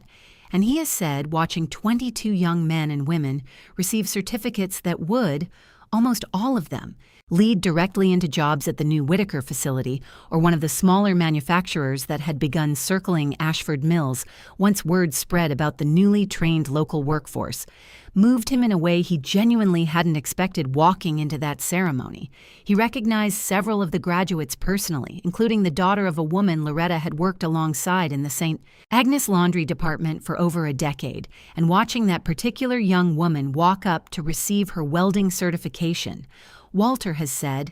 felt like watching some small, specific debt finally get repaid to an entire generation of Ashford Mills families who had spent 30 years being told, implicitly, that this town simply didn't have anything left to offer their children.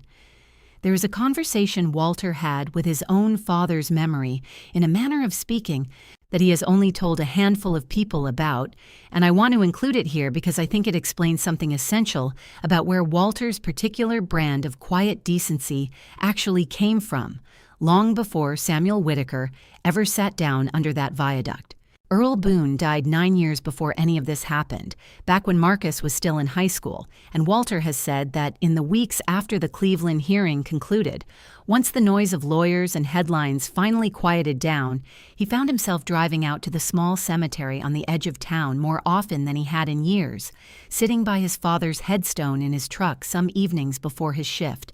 turning the whole strange decade over in his mind and wishing, more than almost anything else the money could have bought him, that Earl had lived long enough to hear the whole story firsthand. Walter has said that what he kept coming back to sitting in that cemetery was a specific memory from when he was maybe 14 years old, not long after the mill let his father go for good. Earl had spent that whole difficult year doing odd jobs around the neighborhood, fixing porches and furnaces for people who mostly couldn't pay him what the work was worth, and Walter remembers asking him once, with the blunt impatience of a 14-year-old watching his family's finances strain, why he kept doing jobs for people who never really paid him properly, and Earl had set down whatever tool he was holding and said, "Walter, a man's got exactly 2 things worth having once everything else gets stripped away from him, his word and his hands, and I intend to keep both of mine in good working order, regardless of what the mill decided my labor was worth." Walter didn't understand that sentence at 14. He understood it completely by the time he was splitting sandwiches with a stranger under a railroad viaduct 4 decades later, and he has said that the single hardest and most important realization of this whole 10-year story, harder even than the diner booth revelation itself, was recognizing that he had simply been living out, without ever consciously deciding to, the exact same code his own father had handed him without ceremony in a driveway on the east side of Ashford Mills. He told Sam this story, eventually, on one of their visits after the truth had come out, but before the facility broke ground, sitting this time not under the viaduct but at Sam's own request in a small conference room at Ashford Commons that Harold Pruitt had let them use, and Sam had listened to the whole thing with the particular stillness he brought to conversations he considered important, and said, "When Walter finished, your father sounds like he understood something. It took me until my 70s and roughly $4 billion to finally learn properly, Walter, which is that dignity was never actually for sale in the first place, and any man who thinks he can purchase it from somebody else has already lost track of what it actually is." Walter says that specific exchange, more than the facility or the trade center or any of the money that eventually changed his family's life, is the one he thinks about most often now, because it connected two men separated by an entire universe of circumstance through the exact same plane. Stubborn idea about what a person actually owes the world regardless of what the world happens to be paying him at the time.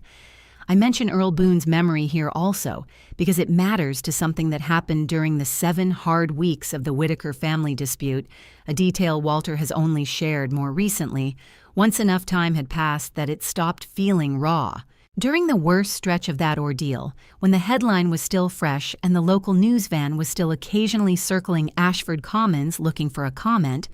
Walter drove out to that same cemetery late one night after his shift, sat in his truck by his father's headstone, and said out loud, to nobody, to the cold Pennsylvania air, that he didn't know anymore whether he'd done the right thing all those years splitting his dinner with a stranger, because it had somehow turned into newspapers calling his family manipulators and a smooth-talking con man sitting at his own kitchen table trying to steal his children's future. He has said that what settled him, that particular night, wasn't any grand realization, just the plain, stubborn memory of his father's voice from that driveway 40 years earlier, a man's word in his hands, and Walter drove home that night having decided, quietly, the same way he decided everything else across this whole story, that he would rather be the kind of man who got mistaken for a fool by strangers on the internet than the kind of man who stopped being kind because kindness once got complicated. I haven't yet properly introduced Ray Delgado, and I should, because he was standing closer to Walter through this entire story than almost anyone outside the immediate family. And Walter has said more than once that he's not sure he'd have made it through the 7 hard weeks with his sense of humor intact without him. Ray had worked alongside Walter at Ashford Commons for 11 years, the day custodian to Walter's night shift, the two of them overlapping for an hour each evening during shift change, long enough over more than a decade to become something closer to brothers than co-workers. Ray is a broad, loud, endlessly good-natured man in his early 50s who moved to Ashford Mills from outside Pittsburgh after a divorce nobody in town ever heard the full details of, and who has, in the years since, become something like an unofficial fixture of the building, the kind of man tenants ask about by name if he's ever out sick. Ray was the first person at Ashford Commons Walter told, before Harold Pruitt even, sitting in the small break room off the loading dock the morning after the diner revelation, and Walter has said Ray's first reaction, once the shock wore off enough for him to speak, was to laugh so hard he had to sit down and then say, "Walter Boone, I have watched you give half your lunch away to every stray dog and every stray person on Delancey Street for over a decade, and you're telling me the one time it actually mattered, it was because you accidentally befriended a billionaire. That is either the funniest or the most on-brand thing that has ever happened to anybody I know." Ray's teasing, gentle and constant, through the following weeks turned out to be exactly the pressure valve Walter needed once the uglier headlines started circulating, because Ray refused, flatly and loudly, to let Walter sit in the break room feeling ashamed of anything, greeting every fresh piece of bad press with some variation of, "Well, the internet's mad you were nice to somebody for 10 years without checking his bank account first. Truly a monstrous crime, Walter. I don't know how you'll live with yourself." It was Ray, too, who fielded the first call from an actual national television producer, a young, polished woman named Courtney Reyes, who reached Ashford Commons directly, having apparently tracked down the building's general information line, asking whether Walter Boone might be available for what she called a feel-good segment on the network's morning show.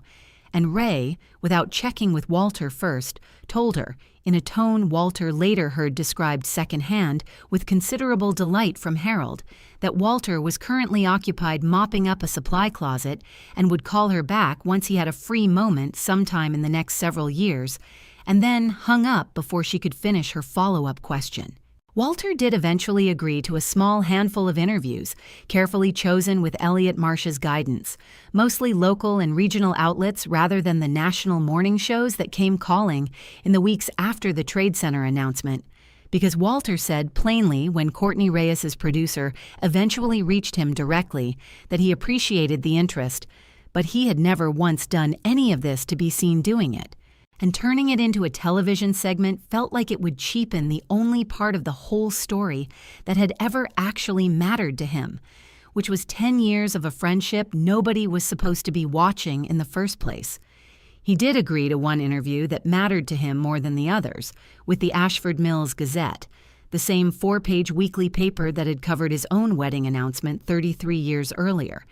And he gave the young reporter, a recent graduate named Priya Nair working her first real job out of college, considerably more time and detail than he gave any of the bigger outlets, because he said the people who actually needed to hear this story straight from him, without a producer's narrative already stapled onto it, were his own neighbors,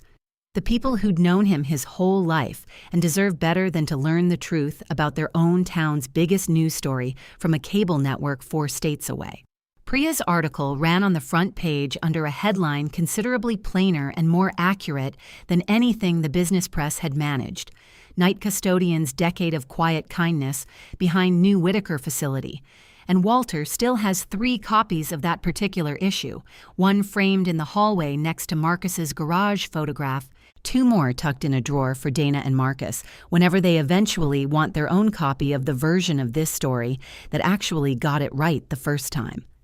There is one more strand of this story I need to tell properly because it circles back to something Sam said in that very first diner booth conversation about the 2 other towns he had visited incognito before ever settling into that viaduct on Delancey Street. And because what happened with those towns afterward says something important about the kind of man Samuel Whitaker turned out to be once the truth of all of it was finally out in the open. The first town, the one where a shopkeeper had called the police on Sam for loitering outside a diner, was a small community in western Ohio called Brindle Falls, and Sam told Walter, some months after the facility announcement, that he had gone back there quietly once, not as a poor stranger this time, but as himself, and had a long conversation with the shopkeeper in question, a middle-aged man named Terry, who didn't recognize him at first and then went pale with embarrassment once he did. Sam told Walter he hadn't gone back to shame the man or extract some kind of apology.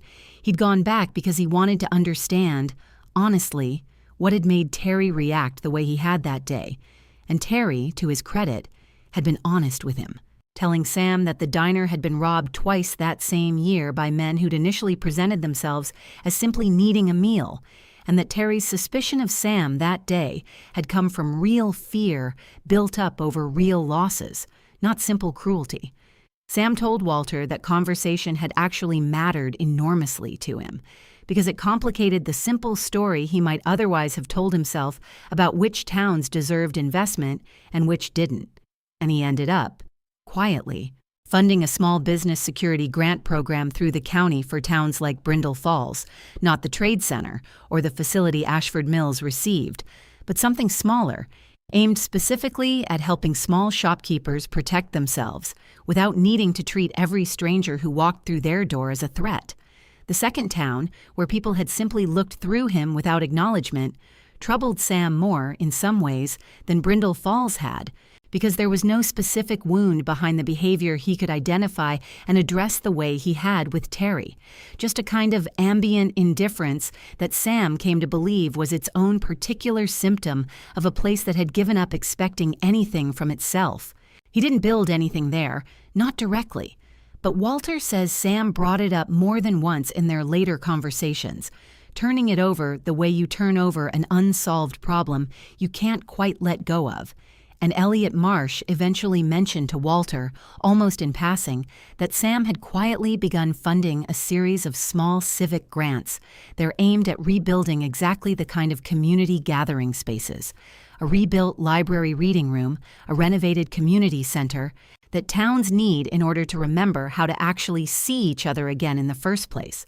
Walter found this part of Sam's story more moving, in some ways, than even the trade center built in his own family's honor, because it revealed something about Sam that the facility announcement and the diner booth revelation hadn't fully captured on their own, which was that Sam's whole decade of quiet testing had never actually been a search for the one deserving town to reward, the way a simpler version of this story might have been told.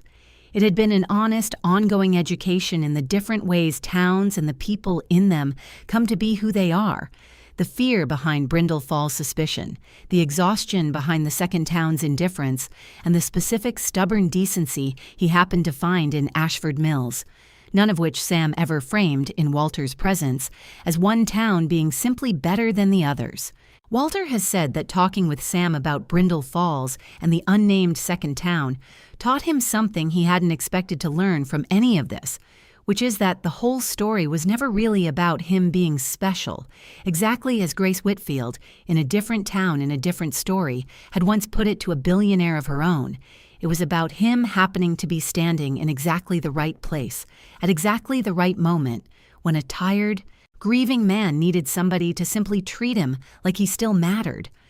Sam eventually told Walter one more thing about those two other towns that Walter has held on to since, something Sam said quietly during one of their visits after the trade center broke ground, sitting this time in Sam's own modest house outside Erie, rather than under any viaduct. He said, "Walter, I want you to understand that Ashford Mills didn't win some contest against Brindle Falls or that second town, and you didn't win some contest against the people in those places who reacted differently than you did. Every single person I met in 10 years of doing this was carrying something I couldn't see from the outside, same as I was carrying something none of them could see either. You simply happened to be the one who reached out anyway in spite of not knowing what you were reaching toward, and I don't think that makes you better than anybody else in this whole story. I think it just makes you the one I happened to be lucky enough to sit next to on that particular freezing Thursday, and I have spent every day since trying to make sure that luck landed somewhere it would actually be allowed to grow into something worth having."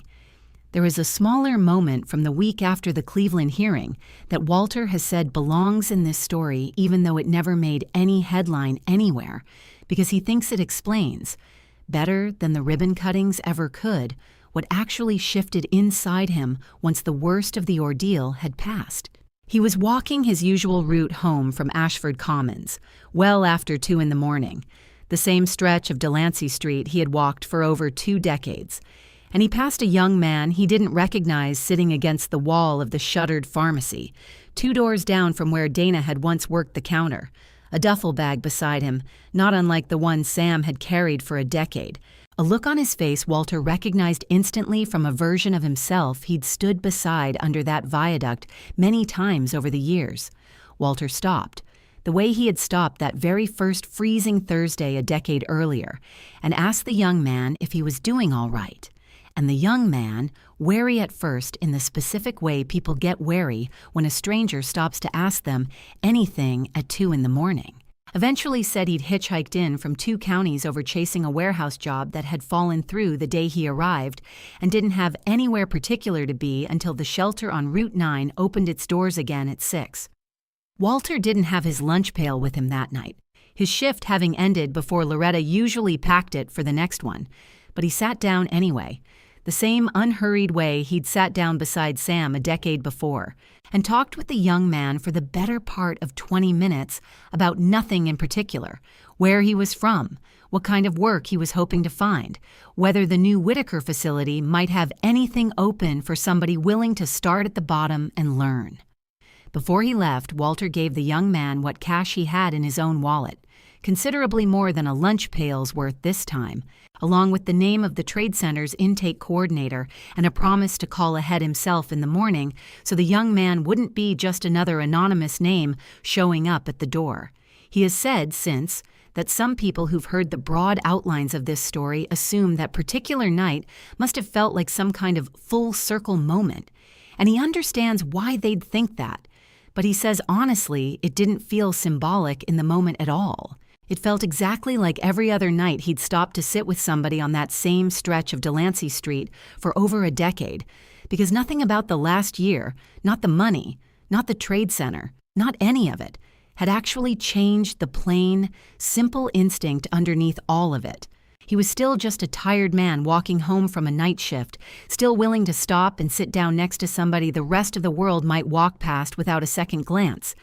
And he has said that if the whole rest of this story disappeared tomorrow, the money and the facility and the trade center all gone as if none of it had ever happened. That particular instinct is the one thing about himself he would still want to keep completely intact. The Helen Whitaker Trade and Technical Center opened its doors. Finally, just over a year after that first freezing conversation in the diner booth on Delancey Street, and Walter has said the grand opening itself, for as much fanfare as it eventually drew, felt in the moment considerably smaller and quieter than the newspaper coverage afterward made it sound. It was a bright, cold Saturday morning in early November, close enough to the anniversary of that first viaduct night, that Walter noticed the coincidence immediately and mentioned it to Sam, who admitted, with a small smile, that the date had in fact been chosen deliberately once the construction schedule allowed for it, because he wanted the center's first day to sit as close as possible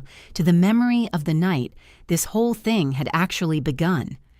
The building sat where the old chain-link fence used to run, low brick walls deliberately echoing the look of the original mill, wide windows letting in the flat autumn light across workshop floors already outfitted with welding bays and machining stations, and a full electrical training lab donated in part by 2 regional trade unions who'd sent representatives to help design the curriculum. A crowd gathered outside larger than the one that had packed the high school auditorium for the facility announcement the year before, word having spread through the county that this particular ribbon cutting belonged, in some essential way, to the whole town rather than to any single company. Walter stood near the front with Loretta, Marcus, and Dana, all 4 of them dressed for the occasion in a way that still felt slightly unfamiliar to Walter, who had spent 22 years of Saturdays in work clothes rather than anything resembling a good coat. Mayor Callahan spoke first, briefly, mostly to introduce Sam, and then Sam stepped up to a small podium set up on the building's front steps, dressed, as he now usually was in public, in a well-tailored coat that Walter noted, with a private smile, was considerably nicer than the patched wool one Sam had wandered around in for a decade,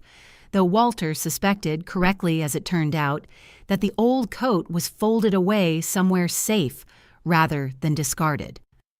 Sam spoke for perhaps 10 minutes about Helen, about a machine shop in Erie, about a decade spent quietly wandering into towns like this one, trying to remember what it felt like to be treated like a person instead of a balance sheet. And then he did something Walter hadn't fully expected, even having heard an earlier draft of the speech the week before. He asked Walter to come up and stand beside him, and then he asked Ray Delgado, sitting in the second row, to come up as well, along with Gerald Ashby the accountant and Harold Pruitt, and even old Ferris-adjacent regulars from the diner who'd quietly supported Walter through the hardest weeks, and Sam said to the whole assembled crowd that this building existed because of one man's decade of quiet decency. Yes, but that decade of decency had never once happened in isolation. It had happened inside a town that had shown Walter Boone, and by extension shown Sam himself, exactly what kind of place was actually worth investing in, and he wanted every person standing up there with him to understand that the credit belonged to the whole fabric of Ashford Mills, not to any single thread pulled out of it. The ribbon cutting itself was almost comically low-key after that build-up, a pair of oversized ceremonial scissors that jammed halfway through the ribbon, forcing Marcus, standing closest, to step in and finish the cut with a pocket knife to general laughter from the crowd, a moment Walter has said felt more true to the actual spirit of the day than any of the more polished parts of the ceremony, because it was exactly the kind of small, unglamorous, slightly absurd thing that happens at every real event in a town like Ashford Mills, and everybody there laughed together instead of pretending the scissors hadn't jammed at all. Inside, after the speeches, Walter walked the workshop floors slowly, alongside Sam, both of them quiet for a long stretch amid the noise of the crowd exploring the new space around them. And Sam finally said, "Watching a small cluster of high schoolers examining a welding bay with the specific wide-eyed interest of kids imagining a future they hadn't quite believed was available to them before that morning. This is the part I actually wanted, Walter, more than the ribbon or the speeches or any of the coverage.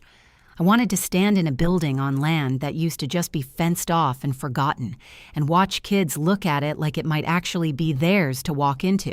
Walter said, watching the same cluster of teenagers that he thought about his own son at that age, hungry for exactly this kind of opportunity and finding almost none of it available in this particular town. And Sam nodded slowly and said,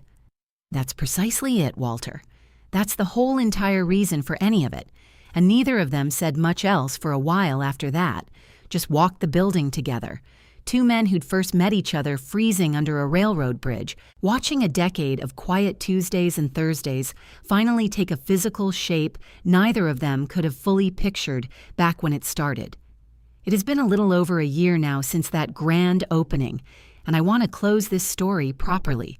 the way Walter himself would want it closed, with an honest look at what an ordinary life actually looks like on the other side of something this extraordinary. Because Walter has said, more than once, that the truest measure of whether all of this changed the Boone family for better or worse isn't found in the ribbon cuttings or the newspaper coverage. It's found in an ordinary Tuesday evening on Fenwick Avenue. And by that measure, he says plainly, that his family came through it more or less exactly who they always were, just with considerably less fear sitting at the kitchen table with them now. Walter still works nights at Ashford Commons, 4 shifts a week instead of 6, a compromise Loretta gently pushed him toward once it became clear he had no intention of stopping entirely. And Harold Pruitt, fully retired now in truth rather than merely on paper, still stops by some mornings just to sit in the break room with Ray Delgado and needle Walter about the years he spent, in Harold's words, secretly running the most profitable diner-adjacent friendship in the history of Pennsylvania, without collecting a single dividend on it until he was 58 years old. The building itself has, in the year since the facility broke ground nearby, started seeing new tenant interest for the first time in over a decade. 2 of the vacant floors finally under lease again to a logistics firm that services the new Whitaker plant, a change Walter takes a quiet, particular pride in, since Ashford Commons is, in its own way, the second building in this story that got a new lease on life almost by accident, simply by being the place a decent man happened to walk home past every single night for over 20 years. Marcus's garage has grown enough in its first year that he recently hired his second full-time mechanic, a young woman named Priya's own cousin, as it happens, who Marcus says reminds him considerably of himself at that age, hungry to prove she can do the work well, rather than simply grateful for the opportunity to try. He proposed to his girlfriend, Rachel, this past spring, in the garage itself, of all places, down on one knee next to the same lift he'd used to finish his very first solo transmission job years earlier. And Walter has said, watching his son build a life on his own steady hands, funded but never replaced by anyone else's money, has been one of the quiet joys of this whole strange chapter of the family's life. Dana works 3 days a week now at the Whitaker Aerostructures Occupational Health Clinic and picks up occasional shifts at St. Agnes purely because she says she misses the hospital's particular rhythm too much to leave it behind entirely. And she has begun, tentatively, looking into a nurse practitioner program, a step she says she wouldn't have had the bandwidth to even consider 2 years ago, back when simply finishing her original degree felt like summiting a mountain with no plateau waiting at the top. Loretta still packs Walter's lunch pail every single night before his shift, the same dented green pail, though there's rarely anyone left under the viaduct to split it with these days, since Sam, once his health allowed it, moved into a modest house just outside Ashford Mills itself, close enough to visit easily, far enough to still feel, he says, like his own place rather than a monument to anybody's gratitude. Some Tuesdays, though, Sam does still meet Walter at the old viaduct anyway, not out of necessity anymore, but out of something closer to ritual. The two of them sitting on that same concrete ledge, splitting whatever Loretta packed. And Walter has said those particular Tuesdays, oddly enough, still feel like the most honest hour of his entire week, stripped of every title and every headline and every dollar amount. Just two men who happen to genuinely like each other's company, exactly the way it started 10 years and one entire lifetime ago. Sam's relationship with Grant, Walter is careful to say whenever people ask, has not become some perfectly healed thing, and he doesn't think it ever will be. Not entirely. But Grant did attend the Trade Center's grand opening, standing quietly near the back rather than at the podium, and he shook Walter's hand afterward, a brief, formal handshake that nonetheless struck both men present as more than either had expected 6 months earlier. And Grant said simply, "Thank you for being decent to my father when none of us were paying close enough attention to be decent to him ourselves," which Walter has said was as close to a real apology as he ever expected to receive from a man he'd never even properly met until a Cleveland conference room forced the two of them into the same building. Renata visits considerably more often now, has in fact begun overseeing the Trade Center's ongoing programming from a newly created role at the foundation Sam set up to run it.